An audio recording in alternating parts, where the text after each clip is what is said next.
Alright, আচ্ছা, অনেকেই হচ্ছে আমার সাথে যুক্ত আছো বা যে কাজটা করবা একটু সবাই ক্লাসটা শেয়ার করবা।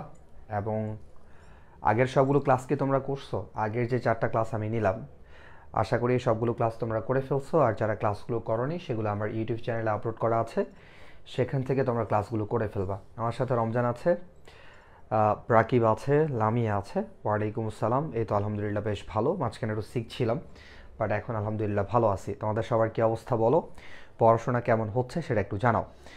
তো যে কাজটা করবা, ক্লাসটা একটু শেয়ার করবা যাতে করে বাকিরা ক্লাস আমাদের সাথে যুক্ত হয় আর কি। হ্যাঁ, তো তোমরা এর আগের যে 4টা ক্লাস আমি নিছি সেই ক্লাসগুলো তোমরা যারা করনি, তোমরা যে কাজটা করবা আমার চ্যানেলে গিয়ে ক্লাসগুলো করে ফেলবা। তো আজকে আমরা মূলত সি প্রোগ্রামিংয়ের লেকচার 5 নিয়ে কথা বলবো। খুব ইম্পর্ট্যান্ট ক্লাস আজকের ক্লাসটা। হ্যাঁ, কারণ আজকের ক্লাসটা বুঝলে আমরা ফিউচারে যে প্রোগ্রামগুলো করব, অনেকগুলো সমস্যা আমরা সমাধান করব, সেগুলো আসলে কিভাবে করতে হবে সে বিষয় সম্পর্কে তোমরা প্রপার আইডিয়া পাবা। বাট আজকের ক্লাসটা যদি না বোঝো, সেক্ষেত্রে প্রোগ্রাম কিভাবে আসলে করতে হয় সেই বিষয়টা সম্পর্কে তোমরা জানবা না, তখন দেখবে অনেক সমস্যায় পড়তে হবে। তো যারা আমার সাথে আছো একটু দ্রুত ফ্রেন্ডদেরকে মেনশন করবা এবং লাইভটা একটু শেয়ার করবা তোমাদের টাইমলাইনে, যাতে করে বাকিরা আমাদের সাথে যুক্ত হতে পারে। ওকে, তো আমাকে রিদওয়ান বলতেছে জি স্যার করা হয়েছে। আচ্ছা, করা হলে তো আলহামদুলিল্লাহ ভালো। ওকে, তাহলে শুরু করা যাক। আমাদের সাথে বাকিরা যুক্ত হোক, আমরা এর মধ্যে ক্লাসটা শুরু করি। তো আমরা আজকে কথা বলবো HSC ICT HSC chapter 5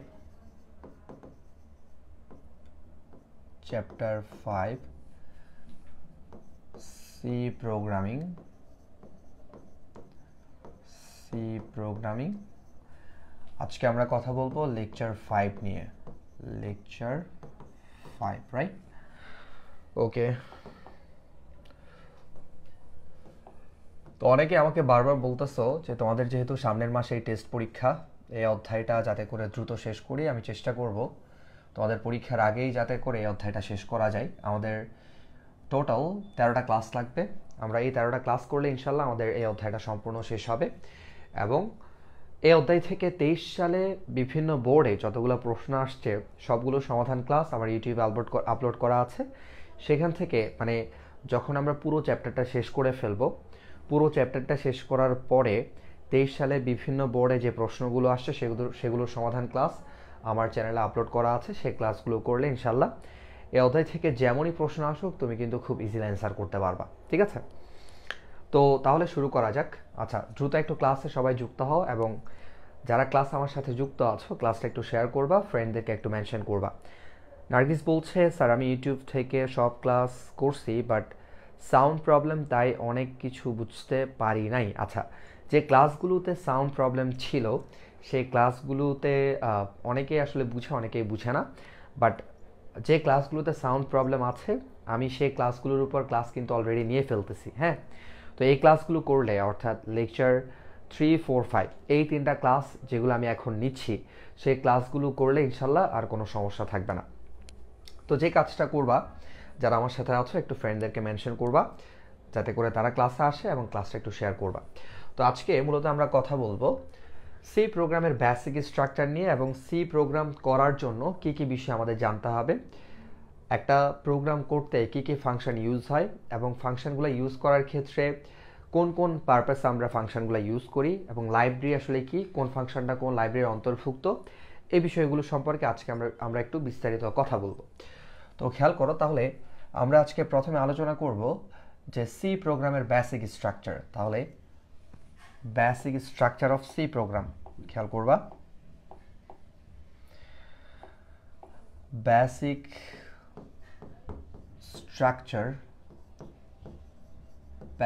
structure of C program. Okay, তো খুব ইম্পর্টেন্ট ক্লাস, একটু মনোযোগ দিয়ে দেখবা তোমরা, খেয়াল করো। ওকে, তো দেখো তাহলে আমরা শুরুতে একটা প্রোগ্রাম করব, একটা প্রোগ্রাম করে তারপর সেই প্রোগ্রাম থেকে আমরা জানার চেষ্টা করব বা বোঝার চেষ্টা করব যে সি প্রোগ্রাম আসলে কোন কোন বিষয় আছে বা সেগুলো আমরা কি কি কারণে ইউজ করব সেই বিষয়গুলো সম্পর্কে আমরা একটু আলোচনা করব। তো খেয়াল করো তাহলে আমরা একটা প্রোগ্রাম এখানে নিচ্ছি, খেয়াল করবা তিনটি সংখ্যার গড় নির্ণয় করার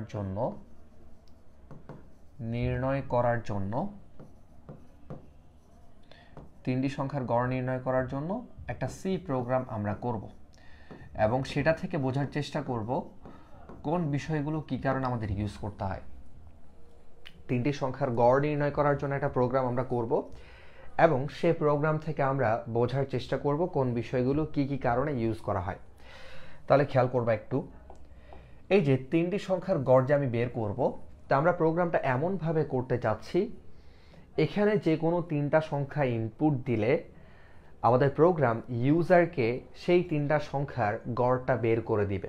প্রোগ্রামটা আমরা এমনভাবে করব, এখানে যে কোনো তিনটা সংখ্যা যদি ইউজার ইনপুট দেয়, আমাদের প্রোগ্রাম সেই তিনটা সংখ্যার গড় বের করে দিবে। তাহলে তুমি যখন যে কোনো সংখ্যা নিয়ে কাজ করতে চাইবা, তখন তোমার যে কাজটা করতে হবে, চলক নিয়ে কাজ করতে হবে। সো যেহেতু আমরা তিনটা সংখ্যা, এই তিনটা সংখ্যা যে কোনো কিছু হতে পারে, এটা নির্ভর করবে ইউজার কোন সংখ্যা ইনপুট দিবে তার উপর। সো যখন আমরা যে কোনো সংখ্যা নিয়ে কাজ করতে যাব, তখন আমাদের কিন্তু চলক নিয়ে কাজ করতে হবে। সো তিনটা সংখ্যা বলতে আমরা এখানে তিনটা সংখ্যা ইনিশিয়ালি ধরে নিচ্ছি, একটা সংখ্যা এ, আরেকটা সংখ্যা বি, আরেকটা সংখ্যা সি। এই যে তুমি তিনটা সংখ্যার গড়টা বের করবা, গড়টা বের করার পরে সে গড়টা আরেকটা চলকের মধ্যে রাখতে হবে, যেটা আমাদের আউটপুটে আসবে। কথাগুলো এখন অনেকের কাছে কঠিন মনে হবে, বাট যখন আমি প্রত্যেকটা বিষয় বোঝাবো তখন সহজ মনে হবে। আমি যখন যে পয়েন্টটা বোঝাবো, তোমাদের ফোকাস শুধুমাত্র সে পয়েন্টে করতে হবে, বাকিগুলো চিন্তা করার কোনো প্রয়োজন নাই, বিকজ আমি কিন্তু স্টেপ বাই স্টেপ প্রত্যেকটা বিষয় তোমাদেরকে বুঝিয়ে দিব। তো খেয়াল করো তাহলে, এই যে তিনটা সংখ্যার গড় আমরা বের করব, তো এই তিনটা সংখ্যার গড় বের করে আমরা গড়টাকে একটা চলকের মধ্যে রাখবো। তাহলে আমরা যেই চলকের মধ্যে রাখবো সেই চলকের নাম আমরা নিলাম এভিজি। তুমি চাইলে যে কোনো কিছু নিতে পারো, এটা তোমার ইচ্ছা, যে কোনো কিছু নেওয়া যাবে, কোনো অসুবিধা নাই, ঠিক আছে? আচ্ছা, তো চলো আমরা তিনটা সংখ্যার গড় বের করার জন্য একটা প্রোগ্রাম করি, এরপর আমরা বাকি বিষয়গুলো একটু বোঝার চেষ্টা করব। তো খেয়াল করো, এখানে আমি লিখলাম হ্যাশ ইনক্লুড, খেয়াল করো, হ্যাশ ইনক্লুড stdio.h, এরপর মেইন ফাংশন, এরপর ইন্ট। এগুলো কেন লিখতেছে এগুলো পরে বুঝবা, কেন লিখতেছে সেটা তোমরা পরে বুঝবা, আগে আমি কি করতেছে একটু দেখো। তারপর আমরা এখানে যে তিনটা চলক আমরা নিলাম, তিনটা চলক হচ্ছে ইনপুটের চলক। এই তিনটা চলক কার? এই তিনটা চলক হচ্ছে ইনপুটের, মানে যেগুলোর মান ইনপুট দেওয়া হবে, ঠিক আছে? আর এই তিনটাকে আমরা প্রসেস করে যে ফলাফলটা পাবো সেটাকে আউটপুটে দেখানোর জন্য আমরা এখানে আরও একটা চলক নিলাম, সেটা হচ্ছে এভিজি। তার মানে তুমি যখন যোগ করবা, ক্ষেত্রফল বের করবা, বিয়োগ করবা, গুণফল বের করবা, এনিথিং, এসব কাজগুলো করার পরে যে ফলাফলটা তোমার আসবে সেটাকে আউটপুটে দেখানোর জন্য তোমার একটা চলক লাগবে, ঠিক আছে? তো আমরা এই তিনটা সংখ্যার গড়টা বের করে গড়টা আমরা এই চলকের মধ্যে রাখবো এবং এটাকে আমরা আউটপুটে দেখাবো। তাহলে আমাদের পুরো প্রোগ্রামের মধ্যে চলক আছে কয়টা? চারটা। তিনটা হচ্ছে ইনপুটের চলক, তাহলে এ, বি এবং সি, এই তিনটা হচ্ছে ইনপুটের চলক এবং এই তিনটাকে প্রসেস করে আউটপুটে মানটা দেখানোর জন্য এই যে আউটপুটটা আমাদের আসবে সেটাকে আবার একটা চলকের মধ্যে রাখার জন্য একটা চলক আমরা নিলাম, যার নাম আমরা কি দিলাম? এভিজি। তাহলে খেয়াল করো, এই যে প্রত্যেকটা চলকের পরে কিন্তু কমা আছে, প্রত্যেকটা চলকের পরে কি আছে? কমা আছে, ঠিক আছে? প্রত্যেকটা বিষয় সম্পর্কে আমি বলবো, তোমরা ইনিশিয়ালি এই বিষয়গুলো একটু দেখে নাও যে আসলে কি কি হচ্ছে।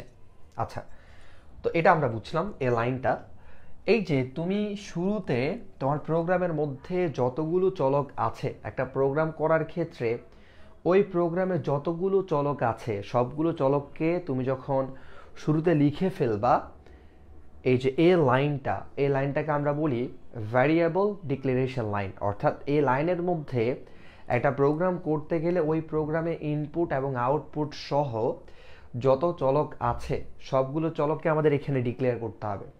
সো এটাকে আমরা কি বলবো, এটাকে আমরা বলবো, এই লাইনটাকে আমরা বলবো ভ্যারিয়েবল। ভ্যারিয়েবল মানে কি, ভ্যারিয়েবল মানে হচ্ছে চলক, ভ্যারিয়েবল ডিক্লারেশন লাইন। হ্যাঁ, ডিক্লারেশন,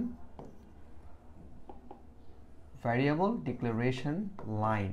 ওকে, আচ্ছা, অলরাইট। তাহলে এটা হচ্ছে আমাদের ভ্যারিয়েবল ডিক্লারেশন লাইন, এই লাইনটা। এখন তোমাদের প্রশ্ন থাকতে পারে যে স্যার তাহলে আমরা এই যে ভ্যারিয়েবল ডিক্লারেশন লাইন বলতে বুঝলাম আমাদের এই তিনটা হচ্ছে ইনপুটের চলক, এই তিনটা ইনপুটের চলক, এবং এটা হচ্ছে আমাদের আউটপুটের চলক।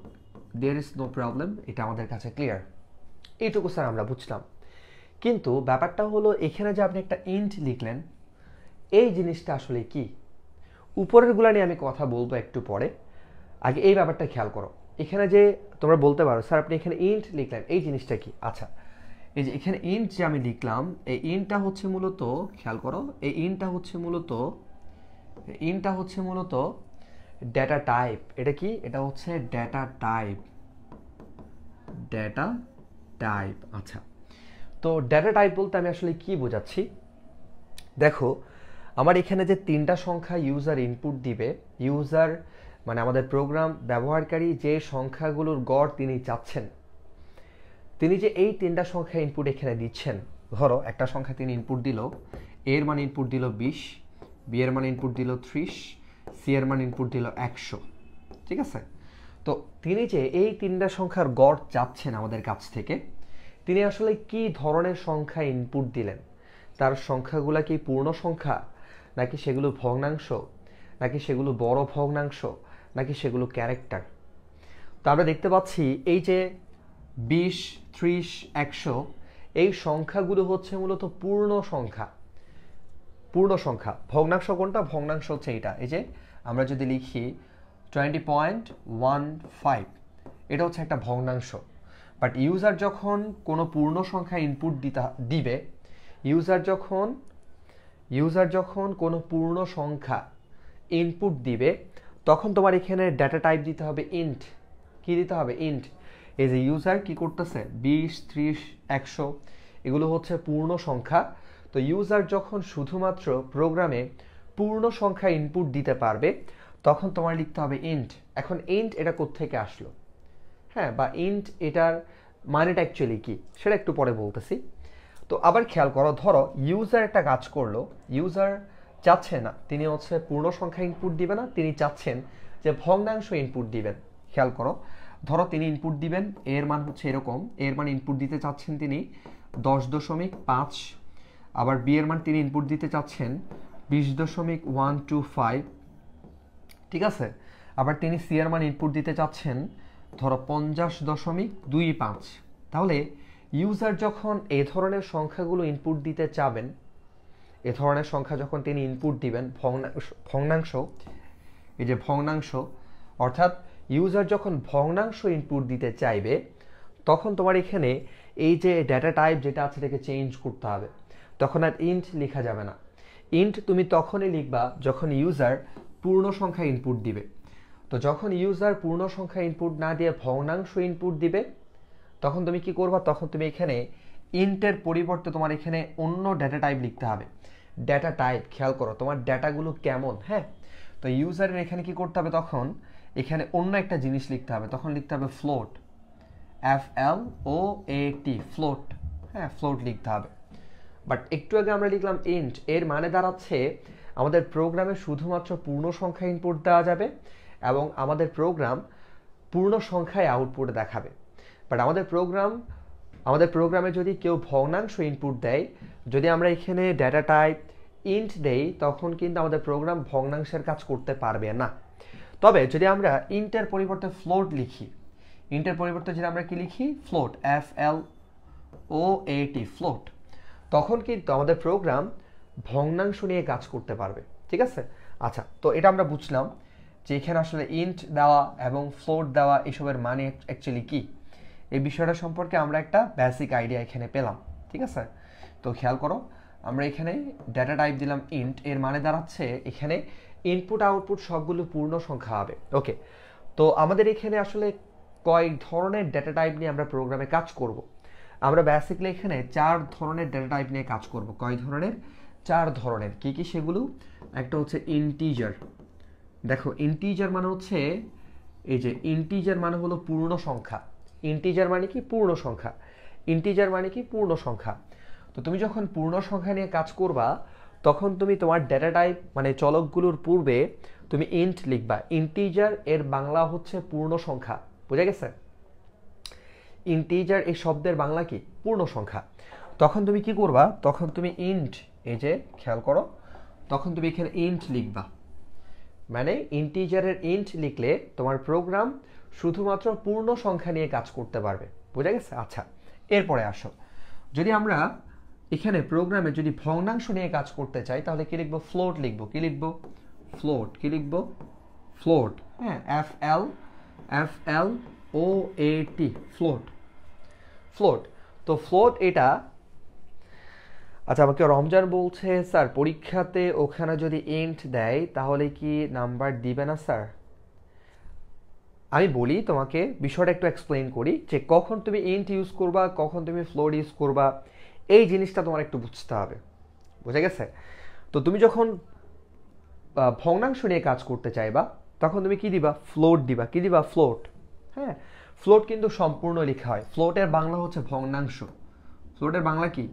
ভগ্নাংশ। ঠিক আছে, মানে ফ্র্যাকশন আর কি, রাইট? তো তুমি যখন ভগ্নাংশ নিয়ে কাজ করবা তখন তুমি তোমার ডেটা টাইপ দিবা কি? ফ্লোট। ওকে, এবার আসো যদি তোমার ভগ্নাংশটা অনেক বড় হয়, যেমন অনেক ক্ষেত্রে এমন থাকতে পারে 3 পয়েন্ট, খেয়াল করো, 3.1416172934 dot dot dot dot dot, মানে বিশাল একটা মান আসছে, রাইট? তো যদি তোমার ভগ্নাংশটা বড় হয়, অনেক বিশাল একটা ভগ্নাংশ হয়, তখন তুমি ফ্লোট না দিয়ে তখন তুমি এখানে ডেটা টাইপ দিবা কি? তোমার ইনপুট আউটপুটগুলো যদি বড় বড় ভগ্নাংশ হয় তখন তুমি এখানে ফ্লোট না দিয়ে কি লিখবা? ডাবল লিখবা। কি লিখবা? ডাবল। মানে এখানে এই যে ইন্টের জায়গায় কি লিখবা? ডাবল লিখবা। ইন্টের জায়গায় তুমি কি লিখবা? ডাবল লিখবা। কি লিখবা? ডাবল। আচ্ছা, তুমি যদি কখনো ক্যারেক্টার ইনপুট দাও, ধরো তুমি ABCD এগুলো ইনপুট দিচ্ছ, মানে কোনো কারণে তোমার ইনপুটে ক্যারেক্টার ইনপুট দেওয়া হচ্ছে, বর্ণ ইনপুট দেওয়া হচ্ছে, তখন তুমি কি লিখবা? এই যে ক্যারেক্টার, CHARACTER, ক্যারেক্টার, এটা হচ্ছে তখন ক্যারেক্টার নিয়ে কাজ করলে, বর্ণ নিয়ে কাজ করলে তখন তোমার এখানে ডেটা টাইপ কি হবে? দেখো, তখন তোমার এখানে ডেটা টাইপ হবে CHAR। তখন তুমি এখানে কি লিখবা? CHAR, character. ঠিক আছে, তাহলে আমরা একদম সহজ করে ফেলে বিষয়টা। আমাদের সি প্রোগ্রামে হ্যাশ ইনক্লুড stdio.h এই জিনিসটাকে আমরা একটু পরে জানবো, একটু পরে বলবো। মেইন ফাংশনটা কি জিনিস একটু পরে আমরা জানবো। এই অংশটা লেখাটা বাধ্যতামূলক, এই জিনিসগুলো আমরা সর্বদা লিখব। তারপর সেকেন্ড ব্র্যাকেট আমরা দিব। সেকেন্ড ব্র্যাকেট দেওয়ার পরে সর্বদা তোমার কাজ হবে ভ্যারিয়েবল ডিক্লেয়ার করা, অর্থাৎ তোমার প্রোগ্রামের মধ্যে ইনপুট আউটপুট সহ ইন টোটাল কতগুলো ভ্যারিয়েবল আছে সেটা ডিক্লেয়ার করা। তাহলে তোমার প্রোগ্রামের মধ্যে, যেহেতু আমরা এই প্রোগ্রামটা করব, এখানে আমাদের 3টা চলক, 3টা ইনপুট দেওয়া হবে, 3টা চলক আছে, এবং সেগুলোকে প্রসেস করে যে মানটা পাবো সেটাকে আমরা আরেকটা চলকের মধ্যে রাখবো, যেটা হচ্ছে আমাদের আউটপুট আমরা দেখাবো আর কি। চলকটাকে আমরা আউটপুটে দেখাবো, তার মানে হচ্ছে চলকটার মধ্যে প্রসেস করে যে মানটা ঢুকবে সেটাকে আমরা আউটপুটে দেখাবো। তো আমাদের এই প্রোগ্রামের মধ্যে টোটাল চলক কয়টা? 4টা, সেটা ডিক্লেয়ার করলাম। এবং আমরা এখানে এই চলকগুলোর সামনে আমাদের ডেটা টাইপ আমরা কি ইউজ করলাম? আমাদের ডেটা টাইপ আমরা ইউজ করলাম ইন্ট। এর মানে দাঁড়াচ্ছে এখানে শুধু পূর্ণ সংখ্যা নিয়ে কাজ করা হবে। শুধু কি নিয়ে কাজ করা হবে? পূর্ণ সংখ্যা নিয়ে কাজ করা হবে। ঠিক আছে, বাট তুমি যদি এখানে ফ্লোট দাও তাহলে তোমার এখানে ভগ্নাংশ নিয়ে কাজ করা যাবে, ভগ্নাংশ ইনপুট দেওয়া যাবে, ভগ্নাংশ আউটপুট দেখানো যাবে। তুমি যদি এখানে ডাবল লিখো তাহলে বিশাল বিশাল ভগ্নাংশ ইনপুট দেওয়া যাবে, সেগুলোকে প্রসেস করে বড় বড় ভগ্নাংশগুলো আউটপুটে দেখানো যাবে। এক্ষেত্রে সম্পূর্ণ ওয়ার্ডটাই কিন্তু ইউজ হয়, ফ্লোট, ডাবল, সম্পূর্ণ ওয়ার্ডটাই কিন্তু এখানে ডেটা টাইপ আকারে কি হবে? ইউজ হবে। আচ্ছা, এরপর তুমি যদি কখনো বর্ণ ইনপুট দাও, বর্ণ কোনো একটা ইনপুট হিসেবে বর্ণ দাও, সেক্ষেত্রে বর্ণ মানে ক্যারেক্টার যদি ইনপুট দাও সেক্ষেত্রে তোমার এখানে ডেটা টাইপ লিখতে হবে কি ক্যারেক্টার, CHAR, মানে ক্যারেক্টার ওয়ার্ডের এই প্রথম 4টা লেটার তোমার লিখতে হবে। ঠিক আছে, তাহলে আমরা বুঝলাম এই যে এই জায়গায় বসবে, শুরুতে বসবে চলকগুলোর আগে শুরুতে বসবে ডেটা টাইপ, এবং এখানে আমরা টোটাল 4 ধরনের ডেটা টাইপ নিয়ে কাজ করব। আমরা বুঝে অ্যান্সার করব যে আমার এখানে ইন্ট হচ্ছে মানে পূর্ণ সংখ্যার ক্ষেত্রে ইন্ট, পূর্ণ সংখ্যা মানে ইন্ট যেখানে শুধু পূর্ণ সংখ্যা ইনপুট যাবে। আর যদি আমাদেরকে বলা হয় যে এখানে ভগ্নাংশ ইনপুট যাবে, তুমি যদি কখনো দেখো এখানে ফ্লোট দেওয়া আছে, তার মানে তোমার বুঝতে হবে এই প্রোগ্রামে ভগ্নাংশ ইনপুট দেওয়া যাবে, যেমন 10.5, 100.125 এরকম আর কি। হ্যাঁ, আর ডাবল মানে হচ্ছে বড় বড় ভগ্নাংশ। হ্যাঁ, আর ক্যারেক্টার মানে হচ্ছে যেখানে বর্ণ ইনপুট দেওয়া যাবে। আশা করি এই ব্যাপারগুলো ক্লিয়ার। আচ্ছা, এবার আসি। তো এই জিনিসগুলো যদি ক্লিয়ার হয়, আমরা এরপর নেক্সট লাইনে যাচ্ছি। নেক্সট লাইনটা আমরা বোঝার একটু ট্রাই করব, যে এই লাইনটা একটু বোঝার আমরা ট্রাই করব। এখন যে পয়েন্টটা বলবো, প্রত্যেকটা লাইন আমি এক্সপ্লেন করবো, একটু ঠান্ডা মাথায় তোমাদের বুঝতে হবে। এটা বুঝলে ইনশাল্লাহ তোমরা প্রোগ্রাম একদম সহজেই পারবা। ঠিক আছে, এখানে আরও কিছু বিষয় আসবে একটু পরে। তো দেখো তাহলে, আচ্ছা আমাকে নোমান বলছে স্যার এখনও তো ক্যারেক্টারই ইউজ করতেছেন। আচ্ছা না, এগুলো আসলে ক্যারেক্টার না, এগুলো হচ্ছে মূলত ভ্যারিয়েবল, চলক। এই চলকগুলোর হচ্ছে মান ইনপুট দেওয়া যাবে। ঠিক আছে, এই চলকগুলোর মান হচ্ছে ইনপুট দেওয়া যাবে, অর্থাৎ এখানে এ বি সি যে 3টা চলক আমি নিছি, এগুলো হচ্ছে মূলত এগুলাতে যে ইউজার যে সংখ্যাগুলো ইনপুট দিবে সেই সংখ্যাগুলো ক্রমান্বয়ে এই চলকগুলোর মধ্যে স্টোর হবে, এই চলকগুলোর মধ্যে ঢুকবে। কথা বোঝা গেছে? তো এখানে কিন্তু ক্যারেক্টার বলতে আমি বোঝাচ্ছি যখন তুমি ক্যারেক্টার ইনপুট দিবা তখন তোমার আউটপুটে ধরো ক্যারেক্টার আসতেছে সামথিং ওরকম, ক্যারেক্টার ইনপুট দেওয়া মানে হচ্ছে ওটা বোঝাচ্ছে, রাইট? বাট এখানে আমি যখন তোমাকে বললাম যে ইন্ট টাইপের ডেটা, তার মানে আমার এখানে যে চলকগুলো আছে সেই চলকগুলোর মধ্যে যেই ডেটাগুলো ইনপুট হবে, যেই ডেটাগুলো যাবে সেগুলো হচ্ছে পূর্ণ সংখ্যা, যে সংখ্যাগুলো যাবে সেগুলো হচ্ছে পূর্ণ সংখ্যা। ঠিক আছে, আর ক্যারেক্টার মানে হচ্ছে শুধু তুমি ক্যারেক্টার নিয়েই কাজ করবা। হ্যাঁ, সেখানে কোনো সংখ্যা ইনপুট যাবে না। অলরাইট, আশা করি ক্লিয়ার। এরপর আসো সেকেন্ড লাইনে আমরা কি করব, এই জিনিসটা আশা করি তোমাদের কাছে ক্লিয়ার। একটু বলবা ক্লিয়ার কিনা তোমাদের কাছে। এখন আমরা সেকেন্ড লাইনে যাব। তো আমরা তো একটা প্রোগ্রাম করতেছি এমনভাবে যে প্রোগ্রামের মধ্যে, খেয়াল করো, আমরা এমনভাবে একটা প্রোগ্রাম করতেছি যে প্রোগ্রামের মধ্যে আসলে যে কোনো 3টা সংখ্যা ইনপুট দেওয়া যাবে এবং আমাদের প্রোগ্রাম সেই 3টা সংখ্যার গড়টা বের করে ইউজারকে আউটপুটে দেখাবে, তাই না? তাহলে এই যে ইউজার যখন 3টা সংখ্যা ইনপুট দিচ্ছে, এই সংখ্যাগুলোকে আমাদের তো ইনপুট আকারে নিতে হবে।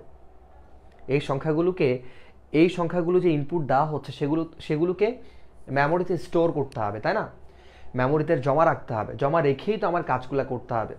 সো ইনপুটগুলোকে রিসিভ করে জমা রাখার জন্য মেমোরিতে, অস্থায়ী মেমোরিতে সেগুলো জমা রাখার জন্য আমরা একটা ফাংশন এখানে ইউজ করব।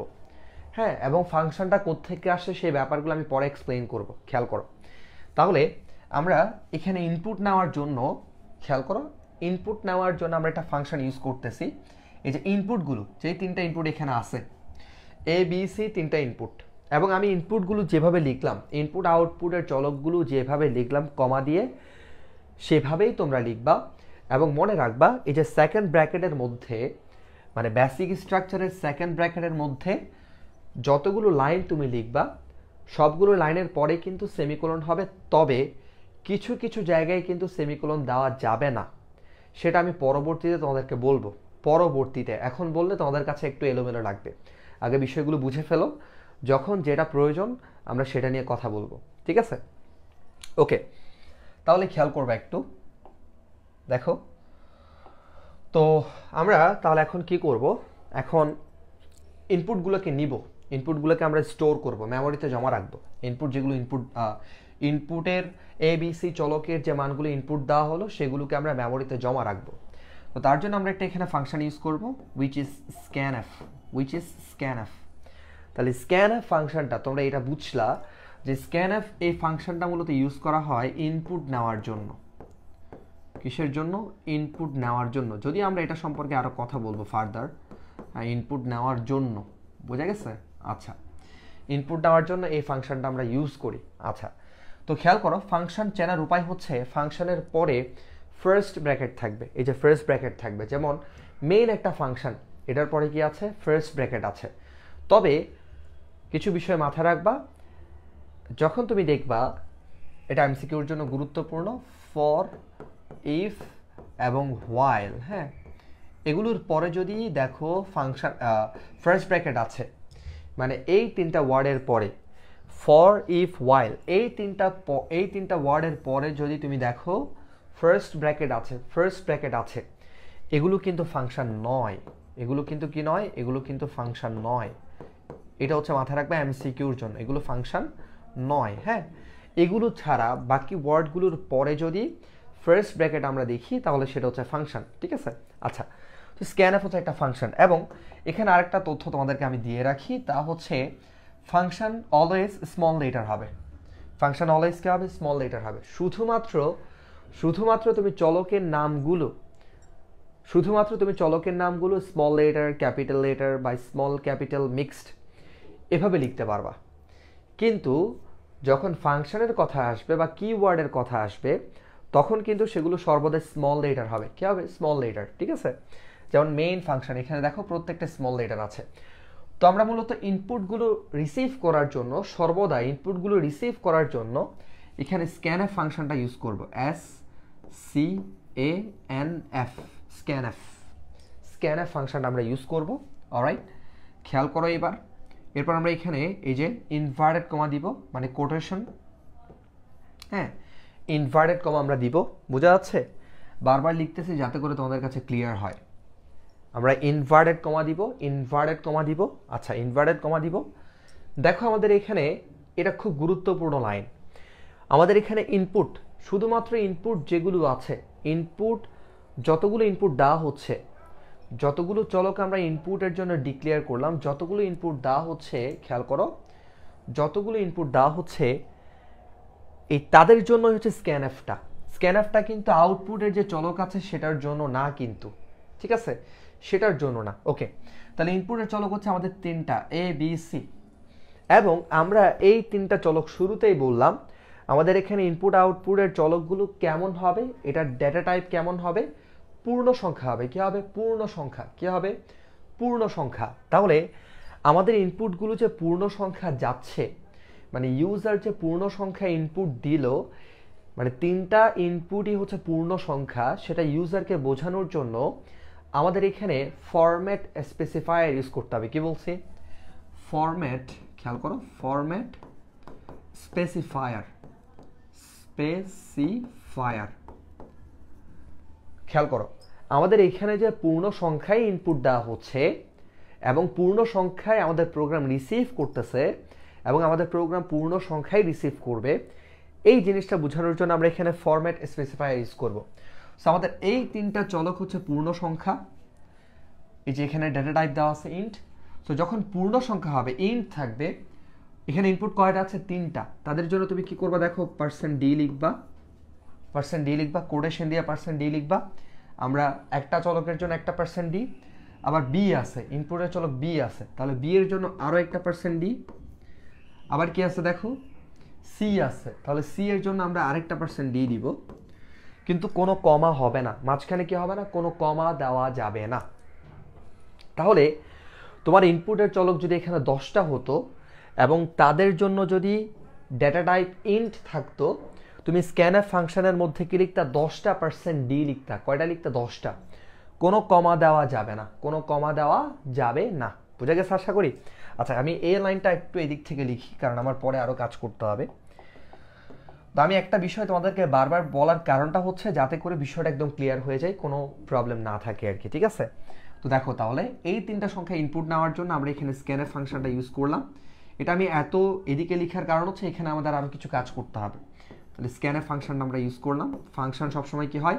স্মল লেটার হয়। কথাগুলো খেয়াল রাখবা, ফাংশন অলওয়েজ স্মল লেটার হবে। এটা আজকের ক্লাসটা গুরুত্বপূর্ণ। এটা বুঝলে তুমি প্রোগ্রাম এমনিই করতে পারবা, মানে পরবর্তীতে প্রোগ্রামের প্রত্যেকটা বিষয় সম্পর্কে তোমার ধারণা থাকবে, কোনটা কি কারণে ইউজ করা হচ্ছে সে বিষয়টা একদম ক্লিয়ার হয়ে যাবে। তাহলে খেয়াল করো, আমরা এখানে এই যে ডাবল কোটেশন, তিনটা ইনপুট এবং তাদের ডেটা টাইপ হচ্ছে ইন্ট। তাহলে তিনটা ইনপুট এবং তাদের ডেটা টাইপ যেহেতু ইন্ট দেওয়া আছে, আমরা কি করব? এখানে লিখবো %d, এরপর %d, তিনটা ইনপুট যেহেতু, আবার কি দিব? %d। ঠিক আছে? কোনো কমা দেওয়া যাবে না। আচ্ছা, এরপর কোটেশনটা এখানে শেষ করবা, কোটেশনটা এখানে শেষ করবা, শেষ করে এরপর তুমি এখানে একটা কমা দিবা, এখানে একটা কমা দিবা, এখানে একটা কি দিবা, কমা দিবা, কোটেশনটা শেষ করে কমা দিবা। তাহলে তিনটা ইনপুট, এর জন্য 3% ডি দিলাম, বিকজ এখানে কি আছে, ইন টাইপের ডাটা টাইপ, মানে ইন্ট পূর্ণ সংখ্যা ইনপুট যাবে এই জন্য। ঠিক আছে, তাহলে আমরা বুঝলাম আমাদের ফরম্যাট স্পেসিফায়ারের ক্ষেত্রে মানে কি টাইপের ডাটা ইনপুট দেওয়া হচ্ছে সেটা প্রোগ্রামকে বোঝানোর জন্য আমরা ইন্টিজার টাইপের ডাটা যদি হয় আমরা ফরম্যাট স্পেসিফায়ার দিব %d। ঠিক আছে, আচ্ছা, তো যদি প্রশ্ন থাকতে পারে, যদি স্যার আমাদের এখানে ইন্টিজার টাইপের ডাটা যদি ইনপুট না গিয়ে যদি পূর্ণ সংখ্যা যায়, আমি একটু ক্লিয়ারলি লিখি তাহলে তোমাদের জন্য বুঝতে সুবিধা হবে। হ্যাঁ, তোমাদের প্রশ্ন থাকতে পারে, স্যার আমাদের এখানে ইন্টিজার টাইপের ডাটা ইনপুট না দিয়ে যদি ভগ্নাংশ ইনপুট দেওয়া হয়, মানে ফ্লোট টাইপের ডাটা, তাহলে আমরা বুঝলাম যে ইন্টিজার টাইপের ডাটা মানে আমরা যদি এখানে ইন্ট লিখি তাহলে %d লিখবো, যতটা ইনপুট আছে ততটার জন্য। ঠিক আছে, আচ্ছা, যদি আমাদেরকে এখানে ফ্লোট লিখতো, ডাটা টাইপ যদি ভগ্নাংশ হতো, ডাটা টাইপ যদি ভগ্নাংশ হতো তাহলে কি লিখতাম, তাহলে লিখতাম আমরা %f, কি লিখতাম, %f, কি লিখতাম, %f। অর্থাৎ যদি আমাদেরকে এখানে খেয়াল করেন, যদি আমাদেরকে এখানে ইনটা মুছে দেয়, ইনটা মুছে দিয়ে যদি আমাদেরকে এখানে লেখা হতো ফ্লোট, কি লেখা হতো, ফ্লোট, খেয়াল করো, যদি এখানে লেখা হতো ফ্লোট, FLOAT, ফ্লোট, তাহলে এখানে আর %d হবে না, কি হবে, %f হবে। ইউজারকে বুঝাতে হবে, সরি প্রোগ্রামকে বুঝাতে হবে আমাদের এখানে যে ইনপুটগুলো দেওয়া হচ্ছে সেগুলো আসলে ভগ্নাংশ, তখন এখানে আর %d দেওয়া যাবে না, তখন এখানে হতো %f, কি হতো, %f, তিনটা ইনপুটের জন্য %f, এবং মাঝখানে কোনো কমা দেওয়া যাবে না। ঠিক আছে, মাঝখানে কোনো কি হবে না, কমা হবে না। তারপর কোটেশন শেষ করেই কি হবে, কমা হবে। ঠিক আছে, তো আমি আগের মতো করে ফেলি, আগে যেমনটা ছিল। ঠিক আছে, আগে আমাদের এখানে কি ছিল, %d, তিনটা ইনপুটের জন্য, যেহেতু আমাদের এখানে পূর্ণ সংখ্যা আছে, %d। ঠিক আছে, আচ্ছা, তো এখানে দেখো, এখানে হচ্ছে আমাদের এখানে ডেটা টাইপ কি হবে, ডেটা টাইপ হবে আমাদের ইন্ট, আমাদের এখানে শুধু পূর্ণ সংখ্যায় কি যাবে, ইনপুট যাবে। আউটপুট আমরা পূর্ণ সংখ্যা দেখাবো, আউটপুট আমরা পূর্ণ সংখ্যা দেখাবো। ঠিক আছে, আচ্ছা, তো যদি আমাদের এখানে বড় ভগ্নাংশ হতো, ডাবল, বড় ভগ্নাংশ, ধরো এখানে কেউ ডাবল লিখছে, কেউ কি লিখছে, ডাবল লিখছে, মানে ডাবল লিখছে বলতে আমাদের এখানে বড় বড় ভগ্নাংশ ইনপুট দেওয়া যাবে। ঠিক আছে, তখন আমরা এখানে লিখবো %LF, এল মানে হচ্ছে লং, এল মানে কি, লং, আর এফ মানে ফ্লোট, তো LF দ্বারা বোঝাচ্ছে লং ফ্লোট, মানে লম্বা লম্বা ভগ্নাংশ, বড় বড় ভগ্নাংশ। ঠিক আছে, যদি আমাদের এখানে ক্যারেক্টার ইনপুট দেওয়া হতো, CHAR, ধর আমাদের ডেটা টাইপে কি দেওয়া আছে, ক্যারেক্টার, CHAR, ক্যারেক্টার, এখানে CHAR দেওয়া আছে। হ্যাঁ, CHAR দেওয়া আছে, তখন এখানে কি লিখতাম, %C, কি লিখতাম, যতটা ইনপুট যাবে, ক্যারেক্টার যতটা ইনপুট যাবে ততটা হচ্ছে %C, ততটা কি দিব, %C। ঠিক আছে, তো আশা করি তোমাদের কাছে ফরম্যাট স্পেসিফায়ারটা ক্লিয়ার। এখানে আসলে কি টাইপের ডেটা টাইপ দেওয়া আছে, কি ধরনের ডেটা টাইপ দেওয়া আছে, ওইটার উপর বেস করে আমরা এগুলো লিখব, %d, %f, %LF, %C। তো যেহেতু এখানে ইন্ট দেওয়া আছে, তিনটা ইনপুটের জন্য আমরা কোটেশনের মধ্যে 3% d দিলাম। হ্যাঁ, 3% d দিলাম। আচ্ছা, এরপর তোমরা কি করবে, এখানে কমা দিবা, কোটেশনটা শেষ করে কমা দিবা, এখানে কোনো কমা নাই, বারবার বলতেছি। ঠিক আছে, আচ্ছা, এরপর কমা দিবা, কমা দিয়ে এখন ধরো তুমি তোমার প্রোগ্রামকে বুঝালা, আচ্ছা, আমাকে রিদওয়ান বলতেছে স্ক্যানএফ এর আগে printf enter the value of, এটা লেখা যাবে। আচ্ছা, হ্যাঁ যাবে, ওইটা আমি এখন বলতেছি না, বিকজ অনেকের কাছে এটা এলোমেলো মনে হবে। ঠিক আছে, তো আমি এটা যদি বুঝাই ফেলি, প্রত্যেকটা বিষয় যদি আগে ক্লিয়ার করে ফেলি, তুমি যেটা এখন বলছো সেই জিনিসটা বললে তখন তোমাদের কাছে বা বাকি যারা আছে তাদের কাছে বিষয়টা অনেক সহজ মনে হবে আর কি। ঠিক আছে, তো সেগুলো আমি যাব, আমি প্রত্যেকটা স্টেপ আগে ক্লিয়ার করে ফেলি, তারপর হচ্ছে প্রত্যেকটা বিষয় আমি বুঝাবো। ঠিক আছে, আচ্ছা, দেখো ইনশাল্লাহ কোনো সমস্যা থাকবে না, প্রত্যেকটা বিষয় যদি তোমরা বুঝে ফেলো তাহলে দেখবা প্রোগ্রামের অন্যান্য যে বিষয়গুলো আছে সেগুলো একদম সহজ মনে হবে। Programme is very easy, just তোমার বিষয়গুলো মানে বেসিক বিষয়গুলো একটু ভালো করে বুঝতে হবে। ঠিক আছে, তো খেয়াল করো তাহলে, এই যে তুমি এখানে তিনটা সংখ্যা ইনপুট নিলা, তুমি প্রোগ্রামকে বুঝালা আমার এখানে যে ইনপুটগুলো যাবে সেই ইনপুটগুলো হচ্ছে পূর্ণ সংখ্যা, এর জন্য তুমি এখানে %d দিলা, ফরম্যাট স্পেসিফায়ার। তো তোমার ইনপুটগুলো যখন আসবে কোন চলকের ইনপুটটা, মানে ধরো কেউ একজন প্রথম ইনপুটটা দিলে হচ্ছে 10, তাহলে প্রথম ইনপুটটা 10টা যে এই চলকের মধ্যে যাবে সেই জিনিসটা অ্যাড্রেস করতে হবে। ধরো তোমার প্রোগ্রামের মধ্যে 3টা সংখ্যা কেউ ইনপুট দিল গড় বের করার জন্য, গড়টা বের করার জন্য। তো তিনি কি করলেন, একটা ইনপুট দিলেন 10, আরেকটা ইনপুট দিলেন 20, আরেকটা ইনপুট দিলেন তিনি 30। তো 10, 20, 30 ইনপুট দেওয়ার পরে কোন ইনপুটটা কোন চলকে আমি ঢুকাবো, কোন চলকে যাবে সেটা অ্যাড্রেস করতে হবে, সেটা বলে দিতে হবে, ঠিক আছে। তো আমি চাচ্ছি এই যে 10টা এই চলকের মধ্যে যাবে, তারপর 20টা হচ্ছে বি চলকের মধ্যে যাবে এবং 30টা হচ্ছে সি চলকের মধ্যে যাবে। তো ইনপুটগুলো ক্রমান্বয়ে, খেয়াল করো 3টা ইনপুট হচ্ছে যে সংখ্যাগুলো ইনপুট দেওয়া হলো সেগুলো ক্রমান্বয়ে কোন কোন চলকের মধ্যে যাবে সেটা আমার বুঝাই দিতে হবে প্রোগ্রামকে। হ্যাঁ, তাহলে আমরা এখানে কি করব, দেখো আমাদের ইনপুটটা কোন কোন চলকের মধ্যে ঢুকবে, ইনপুটগুলো কোন কোন চলকে ক্রমান্বয়ে ঢুকবে সেটা বোঝানোর জন্য আমরা এখানে একটা অ্যাম্পারসেন্ড সাইন ইউজ করব।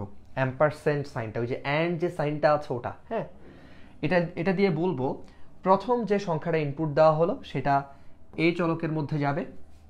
আবার দেখো কমা দিব, এখানে কিন্তু কোনো কমা হয় নাই, এখানে কোনো কমা হয় নাই, ঠিক আছে, এখানে কোনো কমা হয় নাই, বাট এখানে কিন্তু কমা হচ্ছে। তাহলে কোটেশনের পরে কমা দিলাম, অ্যাম্পারসেন্ট এই চিহ্নটাকে বলা হয় অ্যাম্পারসেন্ট, এই চিহ্নটাকে কি বলা হয়, অ্যাম্পারসেন্ট, ঠিক আছে। তো আমি বুঝাইলাম, কি বুঝাইলাম আমার প্রথম যে সংখ্যাটা ইনপুট দিছে সেটা এই চলকের মধ্যে ঢুকবে, এই চলকে সেটা স্টোর হবে, এই চলকে সেটা জমা হবে, ঠিক আছে। এরপর আমি দ্বিতীয় ইনপুটটা লিখলাম বি চলকে জমা হবে। এরপর আমি লিখলাম তৃতীয় ইনপুটটা সি চলকে জমা হবে, সি চলকে। তাহলে 3টা যে ইনপুট সংখ্যা দিল সেই সংখ্যাগুলো হচ্ছে ক্রমান্বয়ে এ বি সি 3টা চলকের মধ্যে কি হবে, জমা হবে, ঠিক আছে। এরপর আমরা ব্র্যাকেটটা ক্লোজ করব। এরপর এখানে ডেফিনেটলি আমাদের কি করতে হবে, সেমিকোলন দিতে হবে, ঠিক আছে, সেমিকোলন দিতে হবে। ওকে, আচ্ছা, তাহলে আমরা প্রথম যে কাজটা সবসময় করব, আমরা ভ্যারিয়েবল ডিক্লেয়ার করব। ওকে, তারপর যদি আমরা ইনপুটের চলক নিয়ে কাজ করি, মানে এমন একটা প্রোগ্রাম নিয়ে আমরা কাজ করতেছি যেখানে ইনপুট ইউজার দিবে, এরকম প্রোগ্রাম নিয়ে আমরা কাজ করলে সেক্ষেত্রে আমরা স্ক্যানএফ এর সাহায্যে কোটেশনের মধ্যে বলে দিব আমাদের ডেটা টাইপ অনুসারে ফরম্যাট স্পেসিফায়ার দিয়ে বলে দিব যে এখানে কয়টা ইনপুট আসবে এবং সেগুলো কি ধরনের, সেগুলো কি পূর্ণ সংখ্যা নাকি ভগ্নাংশ। তারপর আমরা কমা দিব, কমা দিয়ে যে সংখ্যাগুলো ইনপুট দেওয়া হচ্ছে সেগুলোকে আমরা ক্রমান্বয়ে প্রত্যেকটা চলকের মধ্যে স্টোর করব, ঠিক আছে। এবং প্রথম ইনপুটটা এই চলকে যাবে সেটা আমরা অ্যাড্রেস করে দিলাম অ্যাম্পারসেন্ড এ দিয়ে। এরপর দ্বিতীয় ইনপুটটা বি চলকে যাবে সেটা এখানে অ্যাড্রেস করে দিলাম, বলে দিলাম।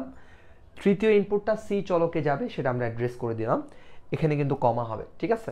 আশা করি এইটুকু পর্যন্ত তোমাদের ক্লিয়ার, একটু বলবো আমাকে, ঠিক আছে। আচ্ছা, এরপরে রমজান বলতে স্যার মেইনের আগে ভয়েড মেইন কি দেওয়া যাবে? আচ্ছা, এগুলো নিয়ে আমি পরে কথা বলবো, প্রত্যেকটা বিষয় আমি ক্লিয়ার করবো। আগে আমার বেসিক আমার ওয়েতে আমি বোঝাচ্ছি, ইনশাল্লাহ প্রত্যেকটা বিষয় তোমাদের ক্লিয়ার হবে, একটু ওয়েট করো, ঠিক আছে। আচ্ছা, তাহলে ইনপুট আমরা নিয়ে ফেললাম। তো আমরা কিন্তু আগেই পড়ে আসছি যে একটা প্রোগ্রামের মধ্যে, একটা প্রোগ্রামের সংগঠন হচ্ছে কয়টা, 3টা, ইনপুট, প্রসেসিং, আউটপুট, রাইট।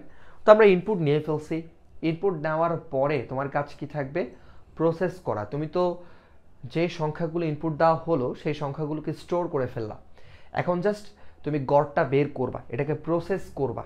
তাহলে প্রসেস কেমনে করবা, দেখো এই যে 3টা সংখ্যা যে ইনপুট দেওয়া হলো সেগুলোকে আমরা এখন প্রসেস করব।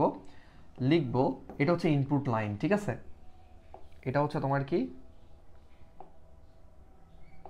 এটা হচ্ছে তোমার ইনপুট লাইন, এই যে এটা হচ্ছে তোমার ইনপুট লাইন, ইনপুট লাইন, এটা মাথায় রাখবা, মানে ইনপুট নেওয়ার জন্য এই লাইনটা, এবং আমরা স্ক্যানএফ ফাংশনটা ইউজ করি ইনপুট নেওয়ার জন্য।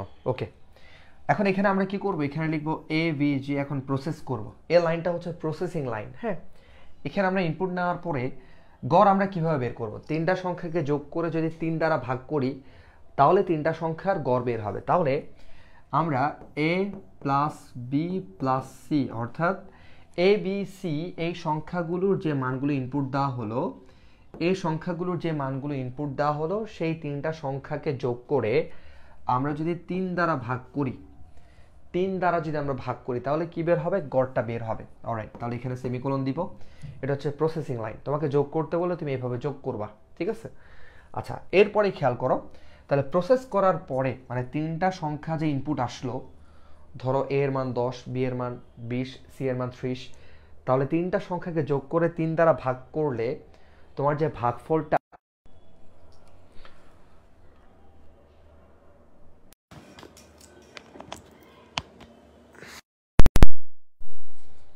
সরি একটা কল আসছিল। তো খেয়াল করো, তোমার এই যে তিনটা সংখ্যা যে ইনপুট আসলো সেই তিনটা সংখ্যাকে তুমি যখন যোগ করবা, যোগ করে যখন 3 দ্বারা ভাগ করবা, তোমার যে ভাগফলটা বের হবে সেই ভাগফলটা এভিজি এই চলকের মধ্যে আসবে, ঠিক আছে? তো তোমাদের একটা প্রশ্ন থাকতে পারে, স্যার আমরা তো যখন সি প্রোগ্রামের অপারেটর নিয়ে কথা বলি তখন আমরা এরিথমেটিক অপারেটরের ক্ষেত্রে দেখে আসছি এখানে ইকুয়াল সাইন দুইটা হয়। কয়টা হয়? দুইটা। আমরা এরকম দেখে আসছিলাম যে ইকুয়াল সাইন এখানে সি প্রোগ্রামে দুইটা হবে, বাট আপনি এখানে একটা ইকুয়াল সাইন দিলেন, এটার মানেটা বুঝলাম না। আচ্ছা, আমরা একটা ইকুয়াল সাইন পড়ে আসছি অ্যাসাইনমেন্ট অপারেটরের ক্ষেত্রে, আর দুইটা ইকুয়াল সাইন পড়ে আসছি আমরা এরিথমেটিক অপারেটরের ক্ষেত্রে, ঠিক আছে? তো এটা হচ্ছে এরিথমেটিক অপারেটর। এটার মানে আর একটা ইকুয়াল এবং দুইটা ইকুয়ালের মানেটা একটু বুঝাই। সি প্রোগ্রামে কখন তুমি দুইটা ইকুয়াল সাইন ইউজ করবা আর সি প্রোগ্রামে কখন তুমি একটা ইকুয়াল সাইন ইউজ করবা, এটা একটু বুঝাই তোমাকে। দেখো, তুমি যদি লিখো যে এ ইকুয়াল এরকম ডাবল ইকুয়াল টু, এর মানে হচ্ছে তোমার এই যে রাইট হ্যান্ড সাইডে যে তোমার কি আছে? 2 আছে। রাইট হ্যান্ড সাইডে তোমার যে ভ্যালুটা 2 আছে, এখানে এর ভ্যালুটা মানে কোথাও না কোথা থেকে 2 হইতে হবে। মানে এক কথায় তুমি ডাবল ইকুয়াল দিবা তখনই যখন রাইট হ্যান্ড সাইড এবং লেফট হ্যান্ড সাইডের মান সেম হবে। অর্থাৎ উপরে একটা ক্যালকুলেশন হয়ে যখন এর ভ্যালুটা 2 হবে তখন কিন্তু লেফট এবং রাইট হ্যান্ড সাইড সমান। তো যখন এই ডান পাশের মান এবং বাম পাশের মানটা সমান হবে, এ পাশে 2 আছে এ পাশেও 2 হবে, মানে এর মানটা কোথাও না কোথা থেকে 2 হয়ে আসবেই, ঠিক আছে? তাহলে দুই পাশে যখন লেফট হ্যান্ড এবং রাইট হ্যান্ড যখন সমান হবে তখন ডাবল ইকুয়াল দিবা। এখন প্রশ্ন হতে পারে, স্যার যদি আমরা এরকম লিখি এ ইকুয়াল শুধু 2 লিখি, এটাও কিন্তু আমরা সি প্রোগ্রামে দেখতে পাই। তো এভাবে লিখলে সমস্যাটা কোথায়? আচ্ছা, এর মানে হচ্ছে এ ইকুয়াল টু মানে জাস্ট একটা ইকুয়াল তুমি দিলা, এটার মানে হচ্ছে যে 2a মানটা আমরা এই চলকের মধ্যে অ্যাসাইন করলাম, মানে এই চলকের জন্য বরাদ্দ, মানে এর আর কোনো মান আসবে না অন্য কোথা থেকে, মানে অন্য কোনো জায়গা থেকে এর কোনো মান আসবে না। এই 2টা হচ্ছে এই চলকের জন্য বরাদ্দ, মানে এই চলকের মানটা হচ্ছে 2, ঠিক আছে? বাট যখন তুমি ডাবল ইকুয়াল দিবা এর মানে দাঁড়াচ্ছে এই পাশে আমরা 2 লিখলাম, এর মানটা কোথাও না কোথা থেকে অবশ্যই কি হওয়া লাগবে? 2 হওয়া লাগবে। অর্থাৎ লেফট হ্যান্ড এবং রাইট হ্যান্ড দুইটা কি হবে? সমান হবে। তো যখন লেফট হ্যান্ড এবং রাইট হ্যান্ড দুইটা যখন সমান করবা তখন হবে ডাবল ইকুয়াল। আর যদি কোনো একটা সংখ্যাকে কোনো একটা চলকের মধ্যে রাখতে চাইবা তখন হবে একটা ইকুয়াল, ঠিক আছে? এই জিনিসটা আশা করি ক্লিয়ার। এটা হচ্ছে অ্যাসাইনমেন্ট অপারেটর, একটা ইকুয়াল দিলে এটা হচ্ছে অ্যাসাইনমেন্ট অপারেটর, আর এটা হচ্ছে এরিথমেটিক অপারেটর, ঠিক আছে? তো অ্যাসাইনমেন্ট অপারেটর আমরা দিব যখন আমরা কোনো একটা মানকে কোনো একটা চলকের মধ্যে রাখতে চাব। যেমন তুমি দেখো, আমরা এখানে তিনটা সংখ্যা, যেই তিনটা সংখ্যা ইনপুট দেওয়া হলো সেই তিনটা সংখ্যাকে যোগ করে 3 দ্বারা ভাগ করে যে ভাগফলটা আসবে সেটাকে আমরা এভিজি চলকের মধ্যে রাখতেছি।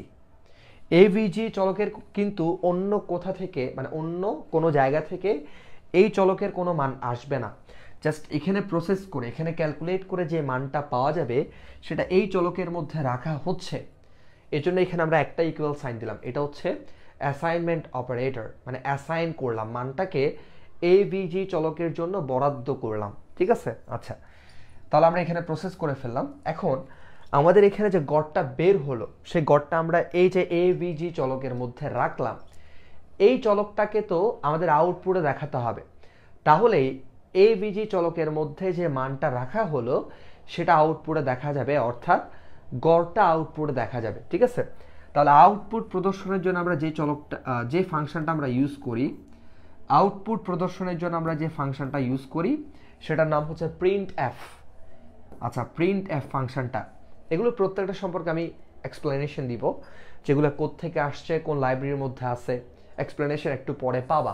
ঠিক আছে, তো এই কাজগুলো তুমি যোগফল, বিয়োগফল, ক্ষেত্রফল, মানে প্রায় জায়গায় এগুলো করতে হবে। আমরা সি প্রোগ্রামকে মোট 3টা সেকশনে ভাগ করব। সেকশন 1-এ আমরা যোগ, গড়, বিয়োগফল, ক্ষেত্রফল এগুলো নিয়ে কাজ করব।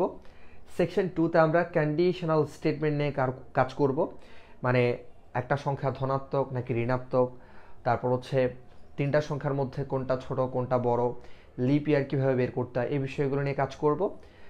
দেন আমরা থার্ড যে সেকশনটা থাকবে সেখানে আমরা লুপ নিয়ে কাজ করব, লসাগু গসাগু নিয়ে কাজ করব, জাম্পিং স্টেটমেন্ট নিয়ে কাজ করব। ঠিক আছে, সো আমরা মোট 3টা সেকশনে ভাগ করব। আগে বেসিকটা বুঝে ফেলো। ঠিক আছে, তাহলে খেয়াল করো, আমরা এই যে গড়টা যে বের হইলো, গড়টা বের হয়ে যে এই চলকের মধ্যে আসলো, এই চলকটাকে আমরা আউটপুটে দেখাবো। তাহলে আউটপুটে আমরা কয়টা জিনিসকে দেখাচ্ছি? একটাকেই দেখাচ্ছি। জাস্ট এই যে এভিজি চলকটাকে আমরা আউটপুটে দেখাবো একটাকে, এবং এভিজি চলকের ডেটা টাইপ কেমন বলো তো? পূর্ণ সংখ্যা, ইন্ট। তো তুমি যেহেতু একটা আউটপুট দেখাচ্ছ এবং তার ডেটা টাইপ হচ্ছে ইন্ট, সেক্ষেত্রে আমরা এখানে কি করব? %d একটা লিখতে হবে, %d। তাহলে প্রিন্ট এফ ফাংশনটা কিসের জন্য? এটা আউটপুট প্রদর্শনের জন্য, আউটপুট প্রদর্শনের জন্য, প্রদর্শনের জন্য। ঠিক আছে, আউটপুট প্রদর্শনের জন্য। ওকে, %d যেহেতু একটা আউটপুট, এরপর কোটেশন, এরপর কমা দিবা। কি দিবা? কমা। এখানে 3টা ইনপুট ছিল বলে 3টা %d, আর এখানে একটা আউটপুট যাচ্ছে এই কারণে একটা %d, এরপর কমা। কাকে আমরা আউটপুটে দেখাবো? এভিজি এর মধ্যে যে মানটা গেল সে মানটাকে আমরা আউটপুটে দেখাবো, অর্থাৎ আমরা এভিজিকে আউটপুটে দেখাবো। এই চলকটাকে দেখাচ্ছি মানে হচ্ছে এই চলকের মধ্যে ক্যালকুলেট করে যে মানটা স্টোর হলো, ঢুকলো, সেটাকে আমরা আউটপুটে দেখাচ্ছি। অলরাইট, এখন তোমাদের একটা প্রশ্ন থাকতে পারে মনে। দেখো, আমরা ফাংশনটা শেষ করলাম, তারপর এখানে সেমিকোলন দিলাম। একটা প্রশ্ন তোমাদের থাকতে পারে, সেটা হলো, আচ্ছা স্যার, আমরা ইনপুটের ক্ষেত্রে এখানে অ্যাড্রেস করলাম, আমাদের প্রথম ইনপুটটা এ চলকে যাবে, সেকেন্ড ইনপুটটা বি চলকে যাবে, থার্ড ইনপুটটা সি চলকে যাবে, কিন্তু আমরা অ্যাম্পারসেন্ড সাইনটা কেন আমরা এখানে ইউজ করলাম না? আচ্ছা দেখো তো, অলরেডি আমরা ইনপুটগুলোকে এ বি সি 3টা চলকে স্টোর করে ফেললাম, তাই না? স্টোর করে আমরা 3 দ্বারা ভাগ করে গড়টা পেলাম, সেই গড়টাকে আমরা এই চলকের মধ্যে অটোমেটিক্যালি অ্যাসাইন করে ফেললাম, রেখে দিলাম। তাহলে আমাদের এখানে আর কিন্তু বলে দিতে হচ্ছে না যে এভিজি চলকের মধ্যে কোনো একটা কিছু, কোনো একটা মান এখানে ঢুকবে, সেটা বলতে হচ্ছে না, বিকজ এটা আগে থেকে এখানে চলে আসছে, এভিজি চলকের মধ্যে চলে আসছে। ঠিক আছে, তো আউটপুটের ক্ষেত্রে অ্যাম্পারসেন্ড সাইনের কোনো কাজ নাই, বিকজ আউটপুটটা যখন আমরা দেখাচ্ছি, আউটপুটের চলকটা যখন আমরা দেখাচ্ছি, ওই চলকের মধ্যে অটোমেটিক্যালি আগেই কিন্তু এখানে ক্যালকুলেট করে মানটা ঢুকে গেছে, রাইট? আচ্ছা, তো এটা শেষ। আমরা দেন কি করব? আউটপুট যেহেতু দেখাই ফেললাম, আমরা ভ্যারিয়েবল ডিক্লেয়ার করলাম, ইনপুট নিলাম, প্রসেস করলাম, আউটপুট আমরা দেখাই দিলাম, দেন আমরা এখানে শেষ করে দিব। ঠিক আছে, আমাদের প্রোগ্রাম কিন্তু শেষ, প্রোগ্রাম শেষ। এটা হচ্ছে প্রোগ্রামের ব্র্যাকেট। তোমাদের প্রোগ্রামের সবগুলো লাইন লিখতে হবে এই সেকেন্ড ব্র্যাকেটের মধ্যে। ঠিক আছে, তো আশা করি তোমাদের কাছে এই ব্যাপারগুলো ইনিশিয়ালি ক্লিয়ার। এখন আমরা আরও কিছু বিষয় নিয়ে বিস্তারিত আলোচনা করব। আগে এই বিষয়গুলো ক্লিয়ার কিনা বলো। ভ্যারিয়েবল ডিক্লারেশন লাইন, একটা প্রোগ্রামের মধ্যে ইনপুট আউটপুট সহ যতগুলো ভ্যারিয়েবল থাকবে অবশ্যই তুমি সবগুলো ভ্যারিয়েবলকে ডিক্লেয়ার করবা।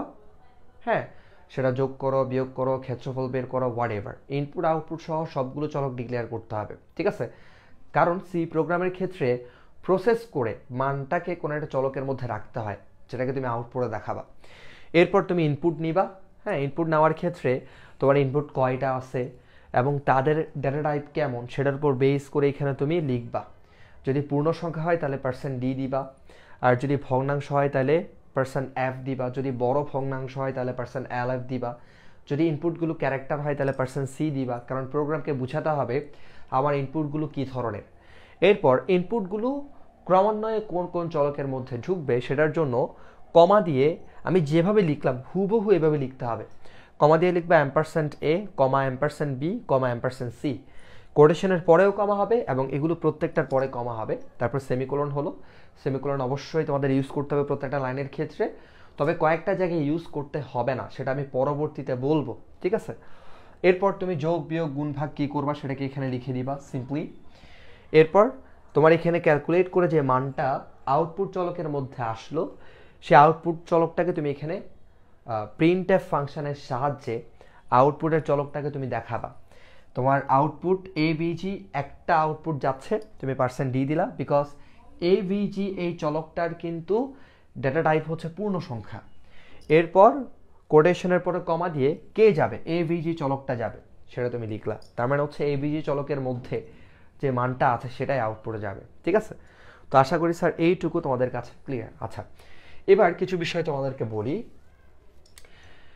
এই যে আমরা #include_stdio.h এটা আমরা কেন লিখি, এই বিষয়টা একটু আমি এক্সপ্লেন করব। আশা করি এই বিষয়গুলো তোমাদের কাছে ক্লিয়ার। তো তার আগে এই বিষয়টা এক্সপ্লেন করার আগে এখানে একটা বিষয় তোমাদেরকে বলে রাখি, যেটা তোমাদের এমসিকিউর জন্য গুরুত্বপূর্ণ। হ্যাঁ, এগুলো একটু মুছে দেই, ওকে, এগুলো একটু মুছে দেই। এখানে আসলে আমি অনেক কথা বললাম, তোমাদের এই বিষয়গুলো একটু মাথায় রাখতে হবে, কেমন? এই বিষয়গুলো একটু তোমাদের মাথায় রাখতে হবে।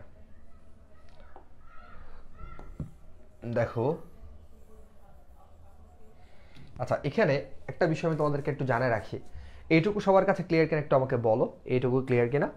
একটা বিষয় জানে রাখি, এই যে আমরা দেখলাম সি প্রোগ্রামে আমরা 4 ধরনের ডেটা টাইপ নিয়ে আমরা কথা বলি: পূর্ণ সংখ্যা, ভগ্নাংশ, বড় ভগ্নাংশ, ক্যারেক্টার। এবং পূর্ণ সংখ্যা হলে আমরা এখানে ইন্ট লিখি, ভগ্নাংশ হলে ফ্লোট লিখি, মানে আমার ডেটাগুলো কী টাইপের। আর যদি বড় ভগ্নাংশ হয় তাহলে ডাবল লিখি, আর যদি ক্যারেক্টার নিয়ে কাজ করি তাহলে CHAR লিখি আমরা, রাইট। এবং ইনপুট নেওয়ার ক্ষেত্রে বা আউটপুট প্রদর্শনের ক্ষেত্রে আমার ইনপুটটা কেমন এবং আউটপুটটা কেমন সেই জিনিসটা বোঝানোর জন্য এখানে আমরা ডেটা টাইপ অনুসারে ফরম্যাট স্পেসিফায়ারগুলো লিখি। হ্যাঁ, এখন আসো এমসিকিউতে এখান থেকে একটা প্রশ্ন আসবে। পূর্ণ সংখ্যা মানে যখন ইউজার পূর্ণ সংখ্যা ইনপুট দিবে, তো পূর্ণ সংখ্যা যে টাইপটা মানে ইন্টিজার টাইপের ডেটা আর কি, পূর্ণ সংখ্যা ইন্টিজার টাইপের ডেটা মেমোরিতে কতটুকু জায়গা নিবে, এটা একটা এমসিকিউ আসতে পারে। আচ্ছা, ওকে, তো খেয়াল করো, আমাদের যদি একটু ঠান্ডা মাথায় চিন্তা করে এমসিকিউর জন্য খেয়াল করবা। রমজান বলতেছে বুঝছে, বা ভেরি গুড। আচ্ছা, তাহলে খেয়াল করো, যদি আমাদেরকে বলা হয় ইন্টিজার টাইপের ডেটা এমসিকিউর জন্য অত্যন্ত গুরুত্বপূর্ণ। ইন্টিজার টাইপের ডেটা মানে ইন্ট টাইপের ডেটা আর কি, ইন্ট মানে ইন্টিজার। এখানে আসলে ডেটা টাইপ লেখা হবে ইন্ট, ইন্টিজার পুরো লেখা হবে না, ইন্ট লেখা হবে প্রোগ্রামে। ইন্টিজারের বাংলা হচ্ছে পূর্ণ সংখ্যা। আচ্ছা, তাহলে ইন্ট টাইপের ডেটা মেমোরিতে কতটুকু জায়গা নেবে, তাহলে খেয়াল করবা ইন্ট টাইপের ডেটা মেমোরিতে জায়গা নেবে 4 বাইট। কয় বাইট?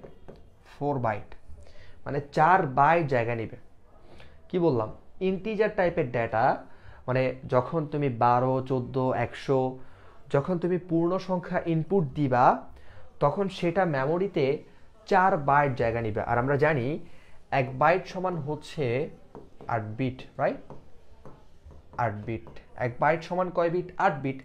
তাহলে ইন্টিজার টাইপের ডাটা হচ্ছে মেমোরিতে মোট 4 8 32, তাহলে 32 বিট জায়গা দখল করে, ঠিক আছে।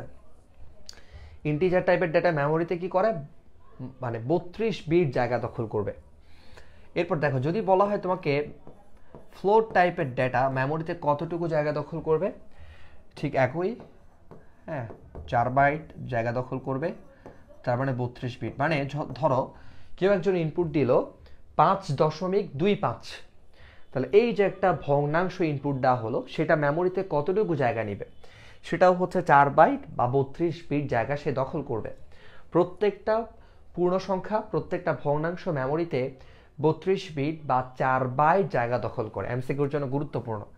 যদি তোমাকে বলা হয় বড় বড় ভগ্নাংশ যেগুলো আছে ডাবল, সেগুলো মেমোরিতে কতটুকু জায়গা দখল করবে, সেক্ষেত্রে তুমি বলবা 8 বাইট। হ্যাঁ, তাহলে 8 8 কত 64, 1 বাইট সমান হচ্ছে 8 বিট। তাহলে আমরা এখানে বুঝলাম এটা 64 বিট জায়গা দখল করবে। তাহলে প্রত্যেকটা বড় বড় ভগ্নাংশ মেমোরিতে 64 বিট জায়গা দখল করে, ঠিক আছে। আচ্ছা, যদি ক্যারেক্টার টাইপের ডেটার কথা বলে, ক্যারেক্টার CHAR ক্যারেক্টার বর্ণ যদি ইনপুট দেওয়া হয় ABC, এই যে ক্যারেক্টারগুলো যদি ইনপুট দেওয়া হয় বা কোনো সিম্বল যদি ইনপুট দেওয়া হয় কথার কথা, তাহলে সেটা মেমোরিতে কতটুকু জায়গা দখল করবে? 1 বাইট। কত? 1 বাইট মানে হলো বা 8 বিট জায়গা দখল করবে। কয় বিট? 8 বিট। বোঝা যাচ্ছে? 8 বিট। তাহলে আমরা একটু এটা মুখস্থ করে ফেলবো কাইন্ডলি। আমরা বুঝলাম ইন্টিজার টাইপের ডেটা মেমোরিতে 4 বাইট বা 32 বিট জায়গা দখল করে। ফ্লোট টাইপের ডেটা, যদি আমি এখানে ফ্লোট লিখি, যেই ফ্লোটগুলো ইনপুট দেওয়া হবে, ফ্লোট টাইপের ডেটা মেমোরিতে 4 বাইট বা 32 বিট জায়গা দখল করে, তাহলে এই দুটো সেম। ডাবল মানে বড় বড় ভগ্নাংশ 3.1 2 3 4 5 6 এরকম বড় ভগ্নাংশ মেমোরিতে 8 বাইট বা 64 বিট জায়গা দখল করে। আর ক্যারেক্টার টাইপের ডেটা মেমোরিতে তোমার 1 বাইট বা 8 বিট জায়গা দখল করে।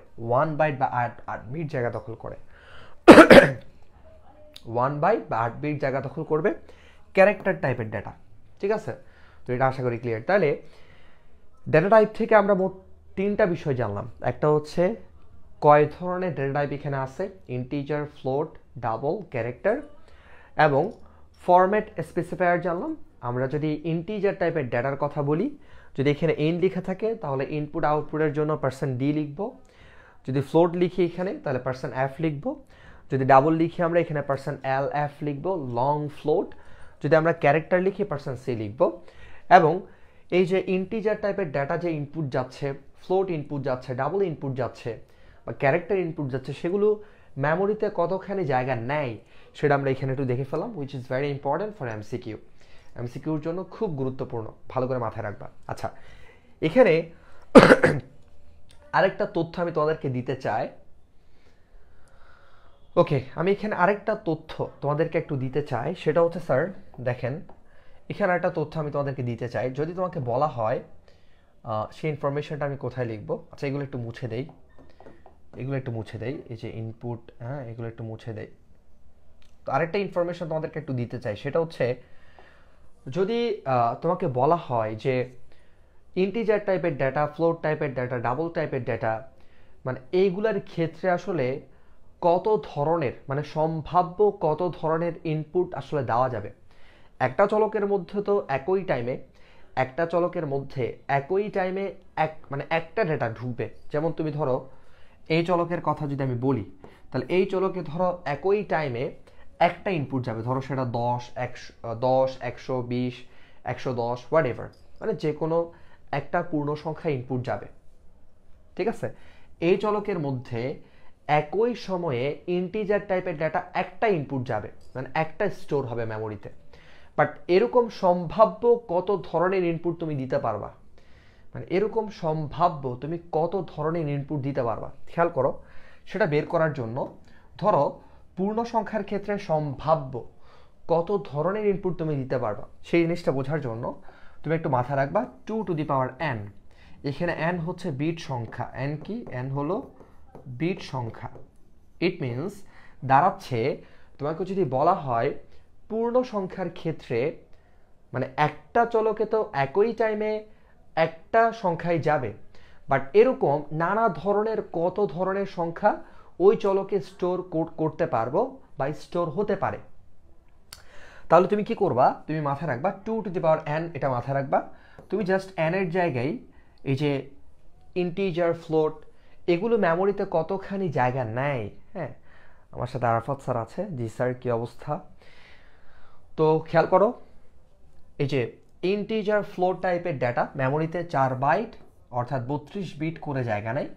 তো তোমাকে যদি বলা হয় যে ইন্টিজার টাইপের ডেটা যেহেতু মেমোরিতে 32 বিট জায়গা নেয়, তুমি কি করবা? n এর জায়গায় 32 বসাই দিবা।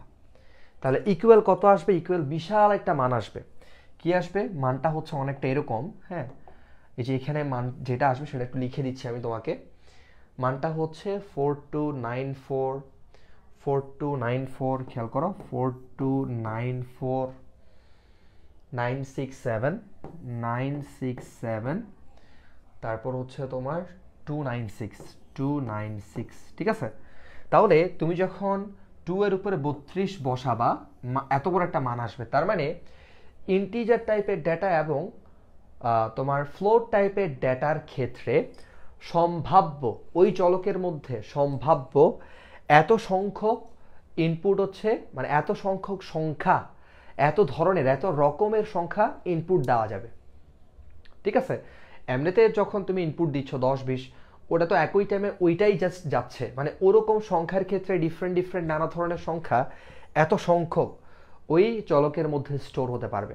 তো এরকম প্রত্যেকটা বের করতে পারবা। যেমন ক্যারেক্টার টাইপের ডাটার ক্ষেত্রে তুমি কয় ধরনের ক্যারেক্টার ইনপুট দিতে পারবা, কেমনে বের করবা, 2n। তো ক্যারেক্টার টাইপের ডাটা মেমোরিতে জায়গা নেয় কয় বিট, 8 বিট, যেহেতু 1 বাইট অর্থাৎ 8 বিট জায়গা নেয়। তাহলে তুমি যদি এখানে 8 বসাই দাও তাহলে কি আসবে 256। তাহলে তুমি ওই চলকের মধ্যে, মানে ক্যারেক্টার টাইপের যে ডেটা তুমি নিয়ে কাজ করতেছো, ওই চলকের মধ্যে সম্ভাব্য 256টা, মানে ভিন্ন ভিন্ন 256টা ক্যারেক্টার ইনপুট দেওয়া যাবে, ঠিক আছে। এটা এমসিকিউর জন্য গুরুত্বপূর্ণ আর কি, ঠিক আছে। তো তাহলে আমরা স্যার এই বিষয়গুলো সম্পর্কে একটু আইডিয়া পেলাম। এখন আমরা অন্য একটা আলোচনায় চলে যাব। অন্য একটা আলোচনায় আমরা এখন যাব, সরি। তো অন্য একটা আলোচনায় আমরা এখন যাব, সেটা কি দেখো, অন্য একটা আলোচনায় আমরা যাচ্ছি।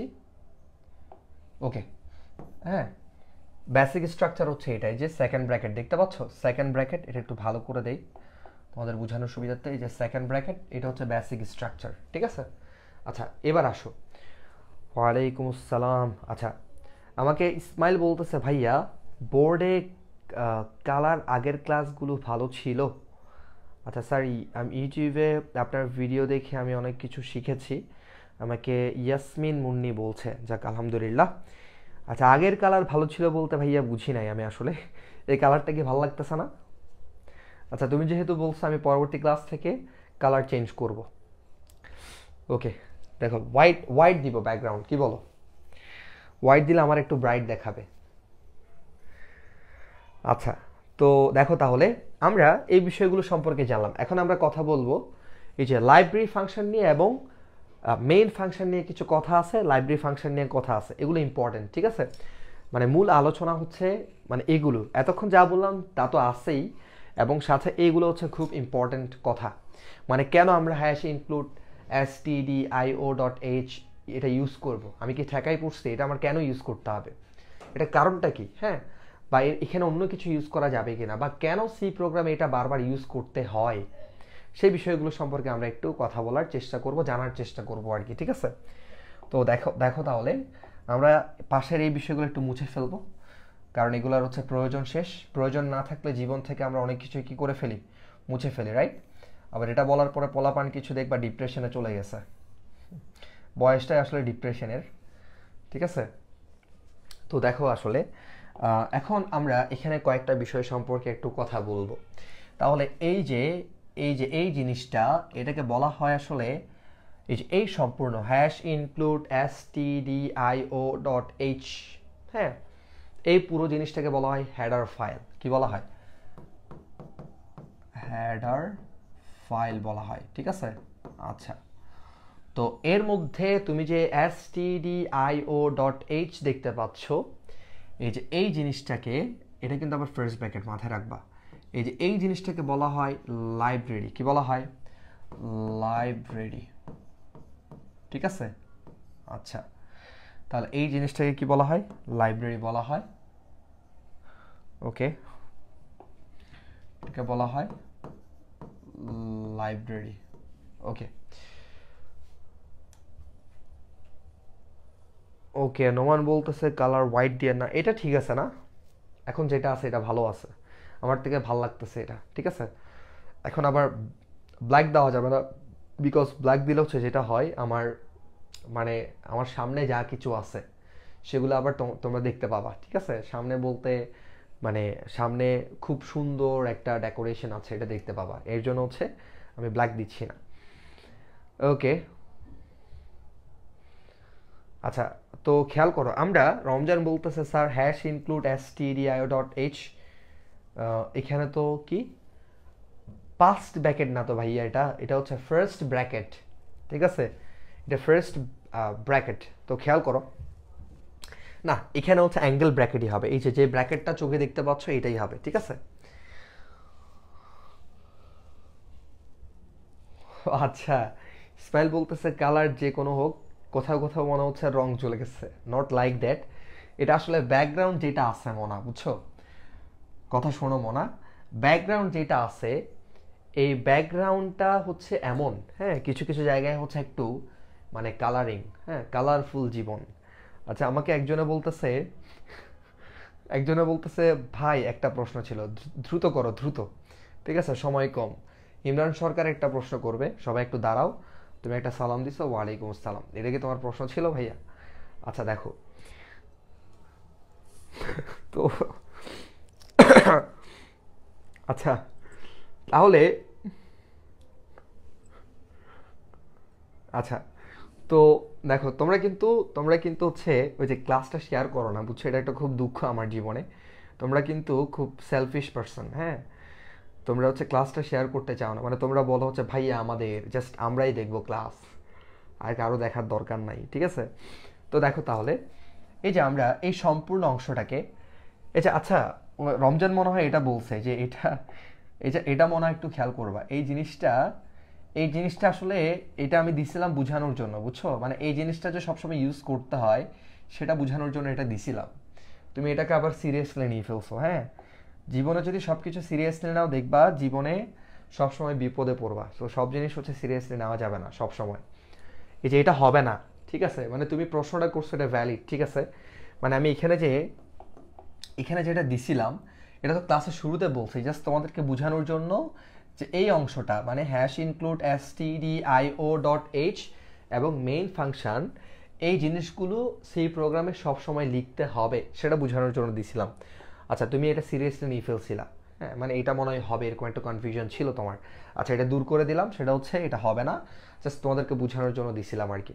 তো দেখো, এটা হচ্ছে হ্যাশ ইনক্লুড stdio.h, এটাকে আমরা বলি হেডার ফাইল, এবং অ্যাঙ্গেল ব্র্যাকেটের মধ্যে যে জিনিসটা তোমরা দেখতে পাচ্ছ stdio.h, এটাকে আমরা বলি লাইব্রেরি। কি বলি স্যার? লাইব্রেরি। সো সি প্রোগ্রামের মধ্যে, আচ্ছা স্যার আমি মূলত আপনার ইউটিউবে ক্লাস দেখে আপনাকে চিনতে পারছি, আপনার এইখানে আসতে পারছি। স্যার আমার প্রশ্ন ছিল হচ্ছে যে আমরা যে অ্যান্ড অপারেটর ব্যবহার করি এবং ফ্লোটের মধ্যে যেই চিহ্নটা ব্যবহার করি ওই দুইটা চিহ্নের পার্থক্য করতে পারি কিনা। আচ্ছা, না অ্যান্ড অপারেটরে আমরা যেই তোমার চিহ্নটা ইউজ করি ওটা হচ্ছে ভিন্ন, ওটা হচ্ছে লজিক্যাল অ্যান্ডের যে অপারেটর সেটা, হ্যাঁ, মানে যেখানে সবগুলো স্টেটমেন্ট যদি ট্রু হয় তাহলে আউটপুটও ট্রু আসবে, হ্যাঁ, অ্যান্ডের আগেও যেই তুমি যেটা লিখলা সেটাও সত্য, পরেরটাও সত্য, ওটা হচ্ছে লজিক্যাল অ্যান্ড অপারেটর, সেখানে দুইটা অ্যান্ড সাইন আমরা ইউজ করি। আর ইনপুট নেওয়ার ক্ষেত্রে খেয়াল করো, আর ইনপুট নেওয়ার ক্ষেত্রে আমরা যে অ্যাম্পারসেন্ড সাইনটা ইউজ করি, এটা হচ্ছে আমাদের ইনপুট যেগুলো ইউজার দিচ্ছে সেই ইনপুটগুলোকে কোন কোন চলকে আমরা রাখবো সেই জিনিসটাকে অ্যাড্রেস করার জন্য, হ্যাঁ, মানে আমাদের চলকগুলোর জন্য যে ইনপুটগুলো দেওয়া হচ্ছে, যে মানগুলো দেওয়া হচ্ছে সেই মানগুলো ক্রমান্বয়ে কোন কোন চলকে যাবে সেই জিনিসটাকে অ্যাড্রেস করার জন্য। আচ্ছা, বোঝা গেছে কথা? আচ্ছা ওকে, তাহলে দেখো লাইব্রেরি, এখন কতগুলো লাইব্রেরি আছে, তো আমরা এখানে বেশ কয়েকটা গুরুত্বপূর্ণ লাইব্রেরি নিয়ে কথা বলবো। খেয়াল করো সি প্রোগ্রামের কী কী লাইব্রেরি এখানে আছে। তো শুরুতে আমরা দেখব এই যে এই লাইব্রেরিটা stdio.h লাইব্রেরি দেখতেছো না, এটা নিয়ে কথা বলবো একটু। stdio.h, আচ্ছা এটার পূর্ণরূপটা কি জানো? stdio.h এটার পূর্ণরূপ আছে একটা, পূর্ণরূপটা একটু বলি তোমাদেরকে। দেখো, পূর্ণরূপটা হচ্ছে স্ট্যান্ডার্ড, এসটিডি মানে হচ্ছে স্ট্যান্ডার্ড, বুঝছো, স্ট্যান্ডার্ড, ওকে স্ট্যান্ডার্ড। আই দিয়ে হলো ইনপুট, হ্যাঁ, আর ও দিয়ে হলো আউটপুট, তাহলে stdio এটার পূর্ণরূপটা হলো এসটিডি বলতে স্ট্যান্ডার্ড, আর আই দিয়ে হলো ইনপুট, আর ও দিয়ে হলো আউটপুট। বুঝছো, স্ট্যান্ডার্ড ইনপুট আউটপুট পূর্ণরূপ আর কি, হ্যাঁ, .h। ওকে, তো এই লাইব্রেরির মধ্যে আমরা তিনটা ফাংশন পাবো। কয়টা ফাংশন? তিনটা ফাংশন।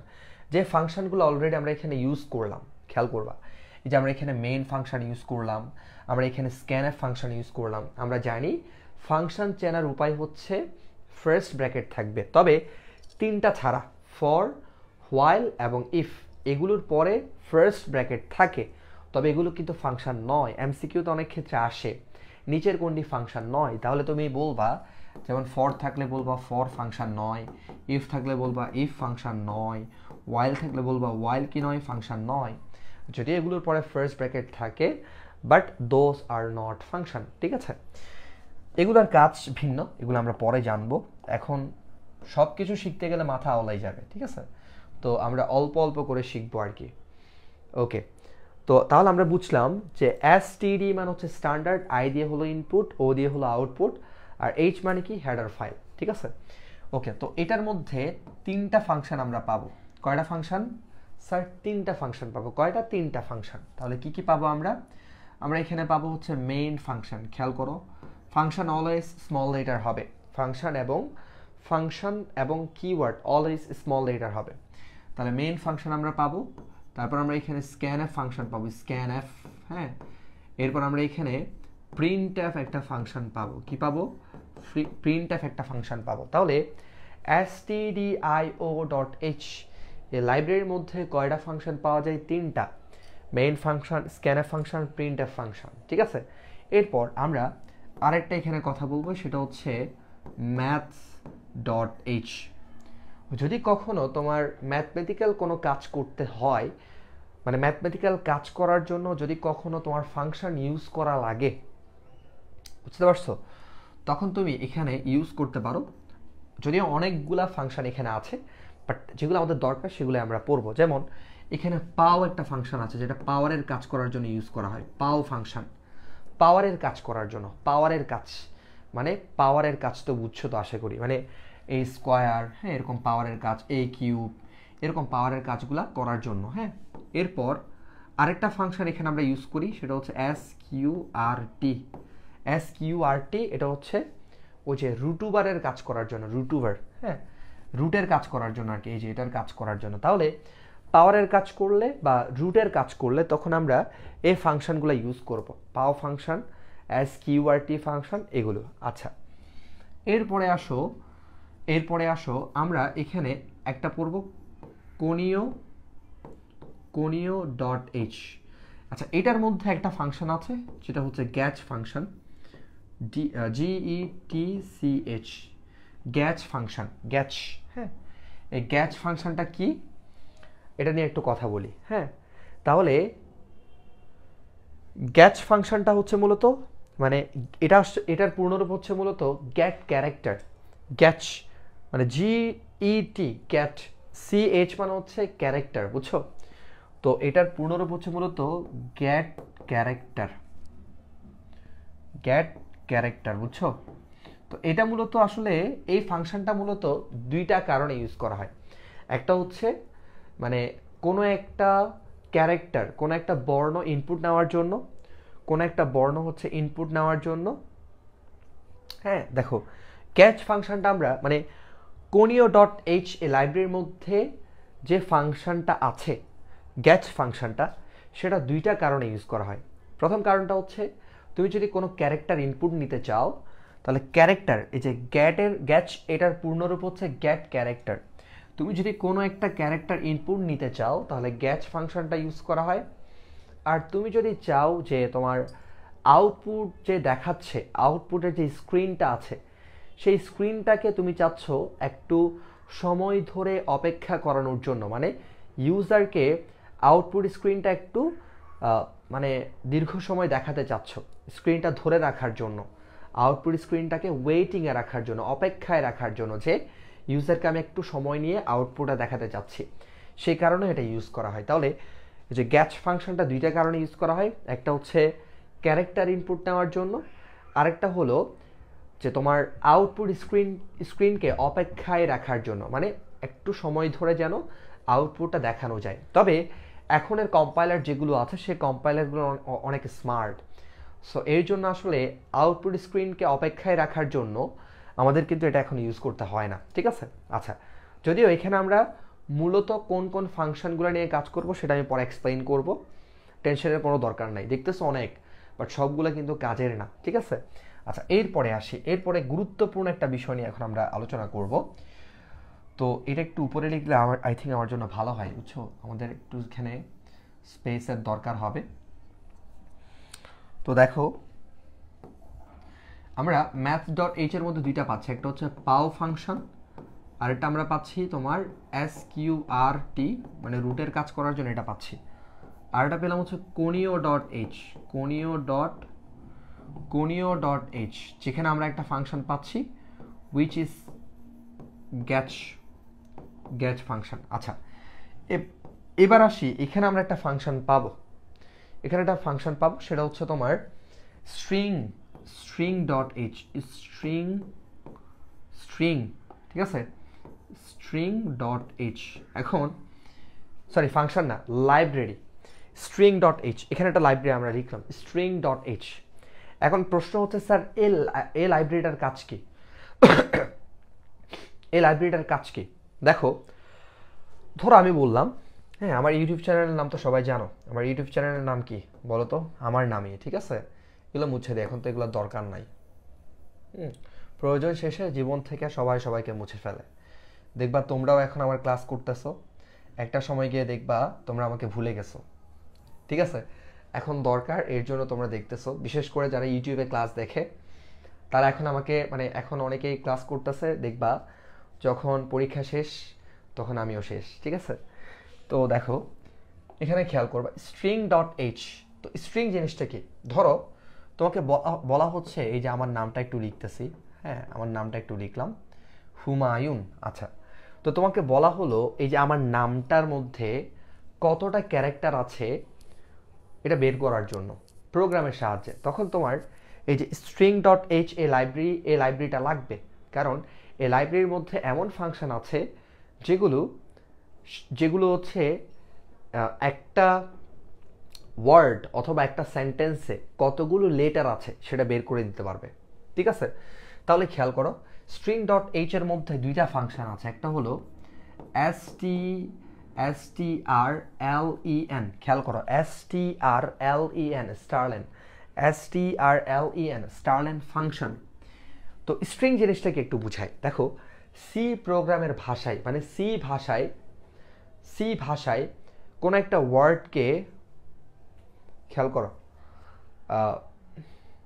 করো তাহলে। আচ্ছা, নোমান বলতেছে স্যার কথাগুলো জাস্ট ওকে। দেখো, তো স্টারলেন, স্টারলেন যে ফাংশনটা আছে এটার কাজ কি? আগে স্ট্রিং নিয়ে একটু কথা বলি, স্ট্রিং জিনিসটা কি। তো স্ট্রিং জিনিস হচ্ছে সি প্রোগ্রামের ভাষায়,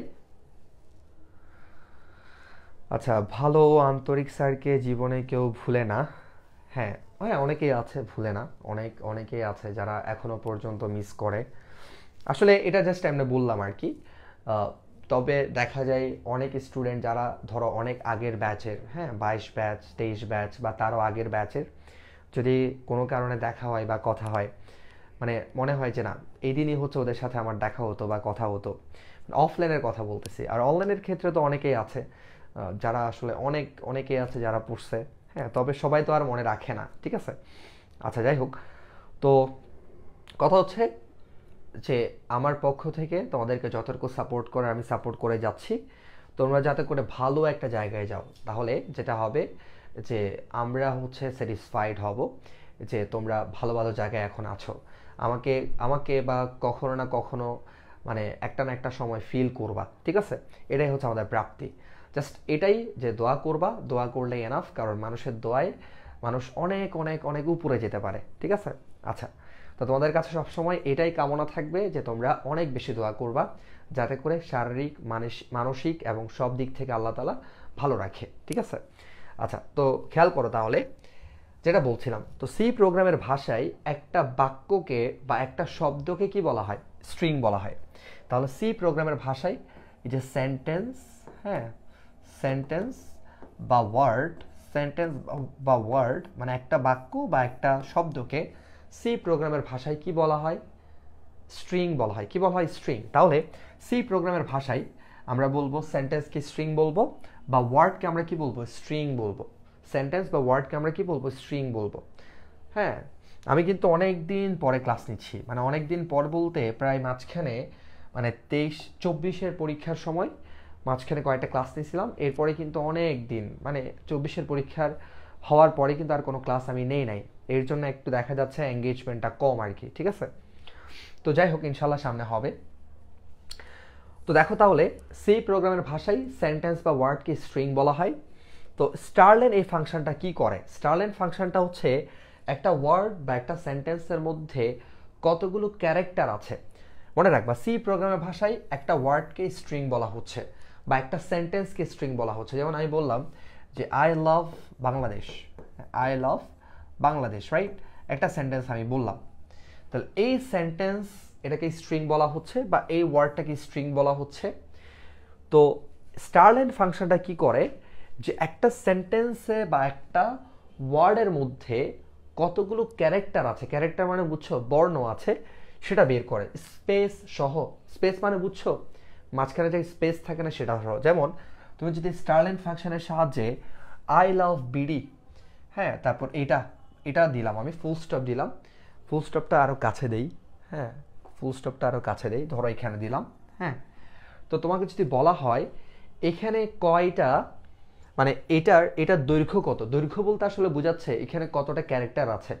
দৈর্ঘ্য বলতে এটা কত মিটার এটা বোঝাচ্ছে না, এখানে বোঝাচ্ছে কত মিটার কত সেন্টিমিটার এটা বোঝাচ্ছে না, এখানে বোঝাচ্ছে এই সেন্টেন্সের মধ্যে, এই স্ট্রিংটার মধ্যে, সেন্টেন্সকে স্ট্রিং বলা হয়, ওয়ার্ডকে স্ট্রিং বলা হয়, কতটা ক্যারেক্টার আছে। তাহলে হিসাব করো এটা এই ফাংশনের সাহায্যে কেমনে বের করবা। যেমন এখানে একটা ক্যারেক্টার, স্পেস সহ, মাঝখানে যে স্পেস আছে, এখানে ধরো একটা স্পেস হিসাব করবা, ধরো একটা স্পেস, তাহলে দুইটা, হ্যাঁ।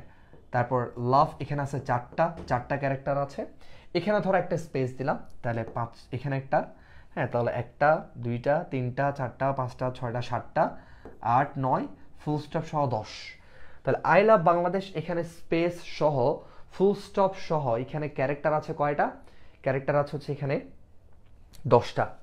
তাহলে মূলত স্টারলেন ফাংশনটা কি বের করে, একটা সেন্টেন্স বা একটা ওয়ার্ড এটার মধ্যে কতটা ক্যারেক্টার আছে স্পেস সহ সেটা বের করে আর কি, ঠিক আছে? সেটা বের করে, আশা করি ক্লিয়ার এটা, ঠিক আছে?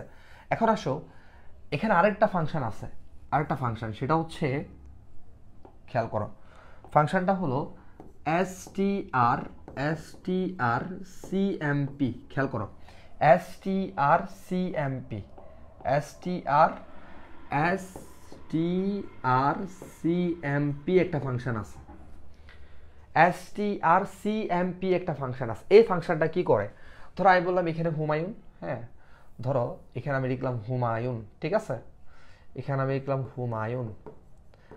আচ্ছা, তোমরা সবাই এখানে যারা আমার সাথে আসো, তোমরা কি হচ্ছে আমার ইউটিউব দেখে আমার পেজে আসছো, নাকি আগে থেকে পেজে আসছো তারপর ইউটিউবে গেছো, কোনটা?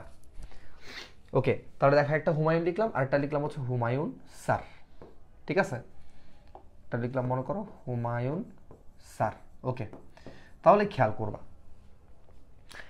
যে দুইটা, এখন ধরো ধরো তুমি চাচ্ছ যে এখানে দুইটাই স্ট্রিং আছে, একটা হলো হুমায়ুন আর একটা হলো হুমায়ুন স্যার, হ্যাঁ, দুইটাই স্ট্রিং, মানে দুইটা সেন্টেন্স আছে।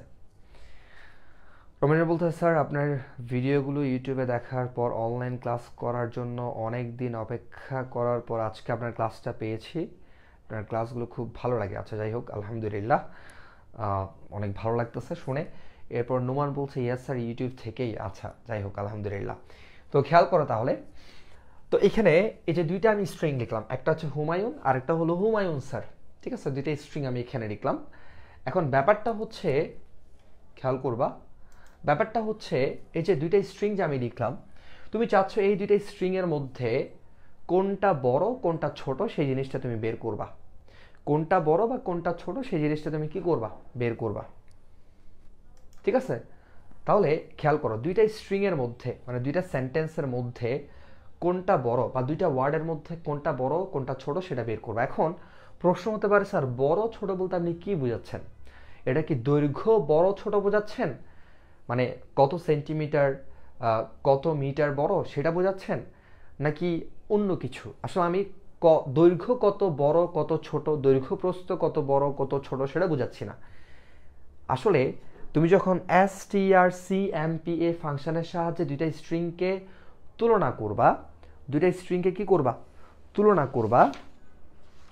খেয়াল করো একটু, যখন তুমি দুইটা স্ট্রিংকে তুলনা করবা যে কোনটা বড় কোনটা ছোট, এর মানে কি দাঁড়ায়?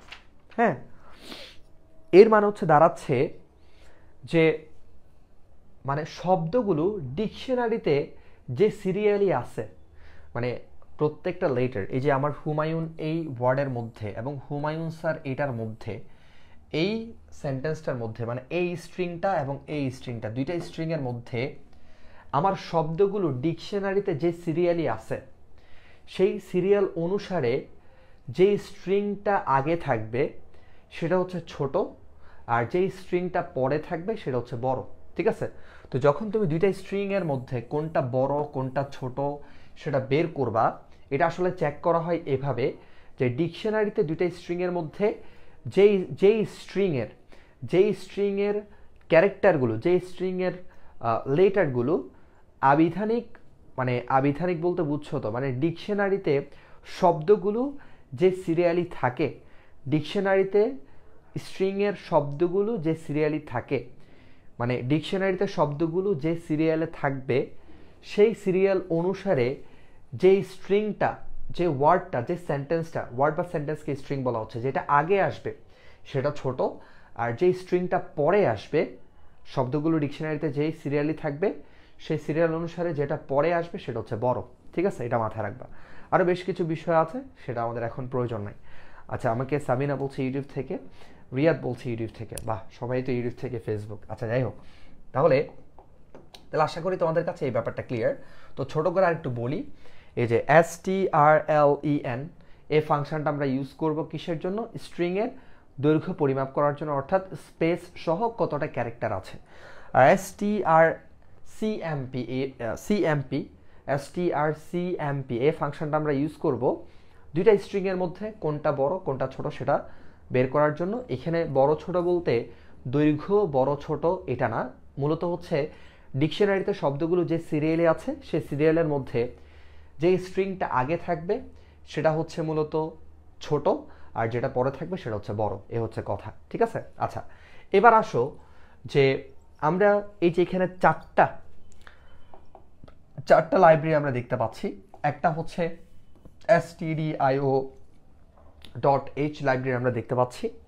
তো এটার মধ্যে তিনটা ফাংশন আছে, main function, scanf function, printf function. এখন স্ক্যানএফ ফাংশনের ইউজটা আমরা জানি, এটা ইনপুট নেওয়ার জন্য আমরা ইউজ করি। প্রিন্টএফটা আমরা আউটপুট দেখানোর জন্য ইউজ করি। অলরেডি আমরা দেখে আসছি, এই যে এটা ইনপুট নেওয়ার জন্য, এটা আউটপুট দেখানোর জন্য। ঠিক আছে? তো তুমি খেয়াল করবা,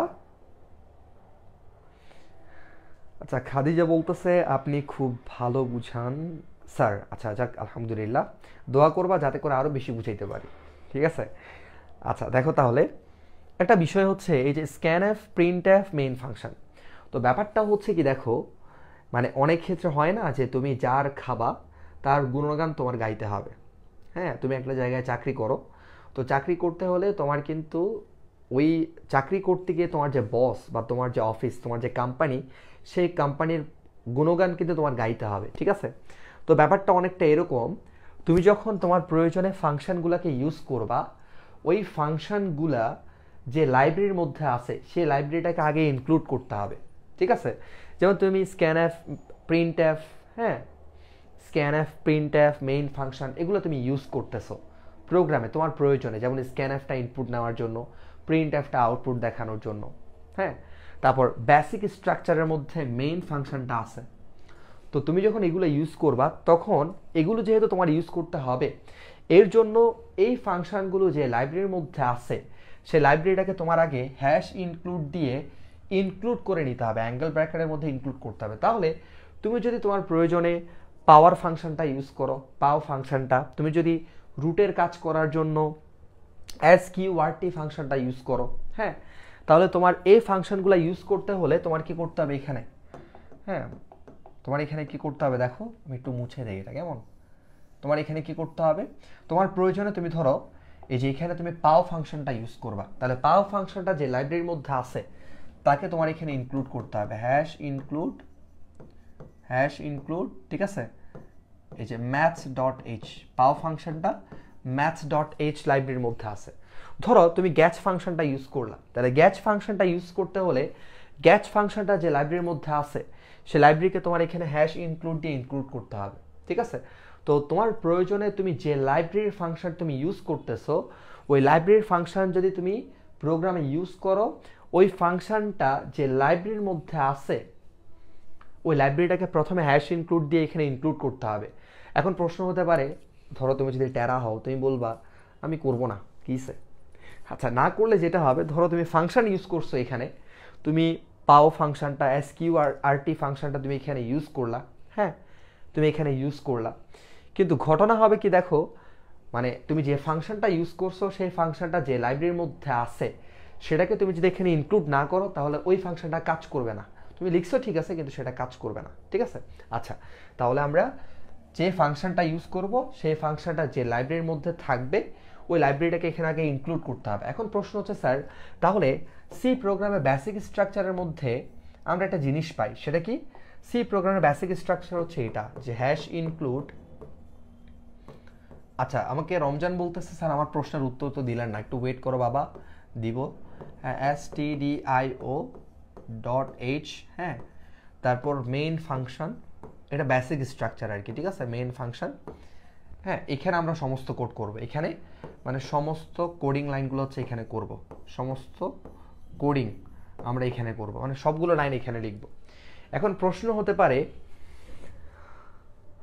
এখন দেখো, এখন প্রশ্ন হতে পারে স্যার, তোমাদের প্রশ্ন হতে পারে স্যার আপনি বেসিক স্ট্রাকচার আমাদেরকে এটা শেখালেন, তো ব্যাপারটা হচ্ছে কেন আমরা হ্যাশ ইনক্লুড stdio.h এই ফাংশনটা আমরা ইউজ করি? হ্যাঁ, মানে এটাকেই কেন আমার বেসিক স্ট্রাকচারের মধ্যে রাখতে হইল? এখানে তো আমরা এই যে math.h লাইব্রেরি আছে, conio.h লাইব্রেরি আছে, চাইলে তো এগুলো আমরা ইনক্লুড করতে পারতাম, বাট কেন আমরা এই হ্যাশ ইনক্লুড stdio.h এটাকে ইনক্লুড করতে গেলাম? আচ্ছা, ব্যাপারটা কি দেখো, ব্যাপারটা হলো তোমার প্রোগ্রাম, মানে এই যে সি প্রোগ্রামের বেসিক স্ট্রাকচারের মধ্যে একটা ফাংশন আছে। ফাংশনটা কি দেখো তো, এই যে মেইন ফাংশন, সরি দেখো তো মেইন ফাংশন আছে, রাইট? এই যে মেইন ফাংশন আছে একটা, দেখছো, দেখা যাচ্ছে মেইন ফাংশন। এই মেইন ফাংশনটা যেহেতু বেসিক স্ট্রাকচারের মধ্যে আছে, এই মেইন ফাংশনটা কোন লাইব্রেরির অন্তর্ভুক্ত? stdio.h এই লাইব্রেরির অন্তর্ভুক্ত। তো যেহেতু সি প্রোগ্রামটা রান করার জন্য, মানে কাজ করার জন্য মেইন ফাংশনটা লাগবেই, এবং এই ফাংশনটা এই যে stdio.h এই লাইব্রেরির অন্তর্ভুক্ত, এই কারণে সর্বদা আমাদের সি প্রোগ্রামের বেসিক স্ট্রাকচারে আমাদের কি করতে হয়? মেইন ফাংশনটা ইউজ করতে হয়, বলে এটা ছাড়া প্রোগ্রাম কিন্তু কাজ করবে না। তো এটা ইউজ করতে হয় বলে আমাদের এই যে stdio.h এই লাইব্রেরিটাকে আমাদের ইনক্লুড করতে হয়, ঠিক আছে। আচ্ছা, এবার আসি, আশা করি ব্যাপারগুলো তোমরা বুঝে ফেললা। এবার আসি আর বেশ কয়েকটা কথাই, দেন হচ্ছে আমাদের কাজ শেষ। আচ্ছা, এই বিষয়গুলো আশা করি বুঝছো, যে কখন আমরা কোন লাইব্রেরি ইউজ করব, কোনো ফাংশন আমাদের প্রয়োজনে ইউজ করতে হলে ওই ফাংশনটা যে লাইব্রেরির মধ্যে আছে সেটাকে আমাদের ইনক্লুড করতে হবে, আর কেন সর্বদা হ্যাশ ইনক্লুড দিয়ে আমরা stdio.h এই লাইব্রেরিটা ইনক্লুড করি, কারণ হচ্ছে মেইন ফাংশনটা যেহেতু সর্বদা ইউজ করতে হয়, এই কারণে হচ্ছে এই ফাংশনটা এই লাইব্রেরির মধ্যে আছে বলে এটাকে সর্বদা ইনক্লুড করতে হয়, হ্যাঁ অ্যাড করতে হয়। আচ্ছা, এটা গেল। এখন আরেকটা বিষয়ে আসি। হ্যাঁ, তোমাদের একজনের প্রশ্ন হচ্ছে, একজন একটা প্রশ্ন করছে, এটা সবার আসলে কমন একটা কোশ্চেন, যে স্যার আমরা অনেক ক্ষেত্রে দেখতে পাই এরকম, যে এখানে অনেক ক্ষেত্রে ইন্ট মেইন থাকে, যদি এখানে ইন্ট মেইন থাকে তখন এখানে তোমার রিটার্ন 0 দিতে হবে, শেষে কি দিতে হবে? রিটার্ন 0। হ্যাঁ, আর যদি তুমি এখানে ইন্ট মেইন না দাও, ইন্ট যদি না থাকে, যদি ইন্টের পরিবর্তে এখানে যদি ভয়েড থাকে, কি থাকে? যদি এখানে ভয়েড থাকে, ভয়েড, হ্যাঁ ইন্ট মেইন দেওয়া নাই, কি দেওয়া আছে? ভয়েড দেওয়া আছে, ভয়েড, হ্যাঁ ভয়েড মেইন। যদি এখানে ভয়েড মেইন ফাংশন, মানে মেইন ফাংশনের আগে যদি ভয়েড এটা দেখো, তাহলে এখানে রিটার্ন জিরোটা ইউজ করা যাবে না। ঠিক আছে, আচ্ছা তাহলে আরেকটা কমন বিষয় আমরা এখানে ক্লিয়ার করলাম, সেটা হচ্ছে যদি আমরা এখানে ভয়েড মেইন ফাংশন লিখি, মানে মেইন ফাংশন এটার আগে, মেইন ফাংশনের আগে যদি আমরা ভয়েড লিখি, রিটার্ন জিরো দেওয়া যাবে না।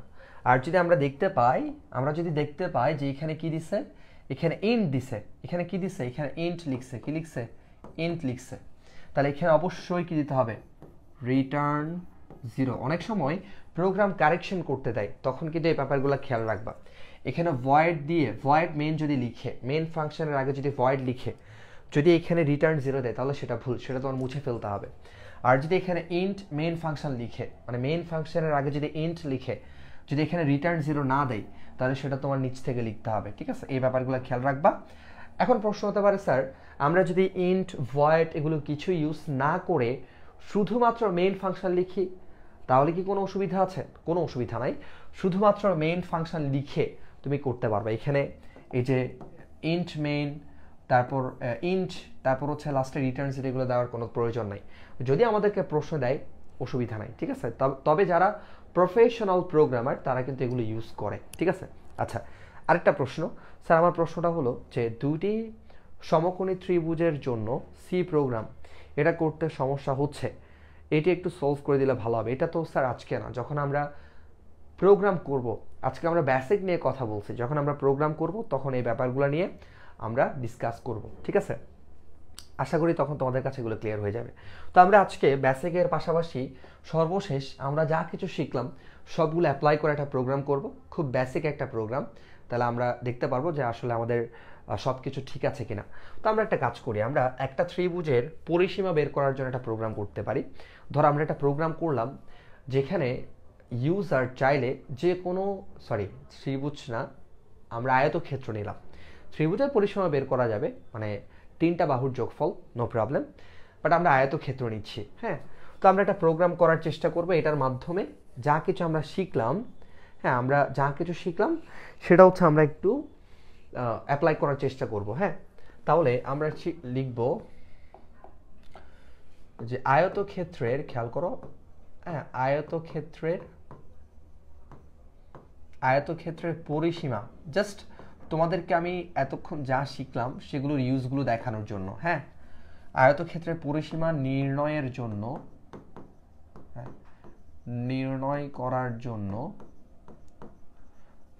করার জন্য একটা সি প্রোগ্রাম আমরা এখানে করব, শুধুমাত্র এতক্ষণ যা কিছু আমরা শিখছি সেগুলো একটু অ্যাপ্লাই করার জন্য। ঠিক আছে, আচ্ছা তাহলে খেয়াল করেন, আমরা আয়তক্ষেত্রের পরিসীমা করব। তাহলে আয়তক্ষেত্রের পরিসীমা আমরা কি জানি?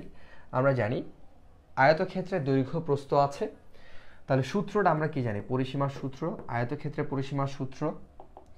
হ্যাঁ, আয়তক্ষেত্রের পরিসীমা যখন আমরা বলছি তখন আয়তক্ষেত্রের পরিসীমার সূত্রটা হচ্ছে 2 ইন্টু দৈর্ঘ্য, হ্যাঁ, যোগ প্রস্থ।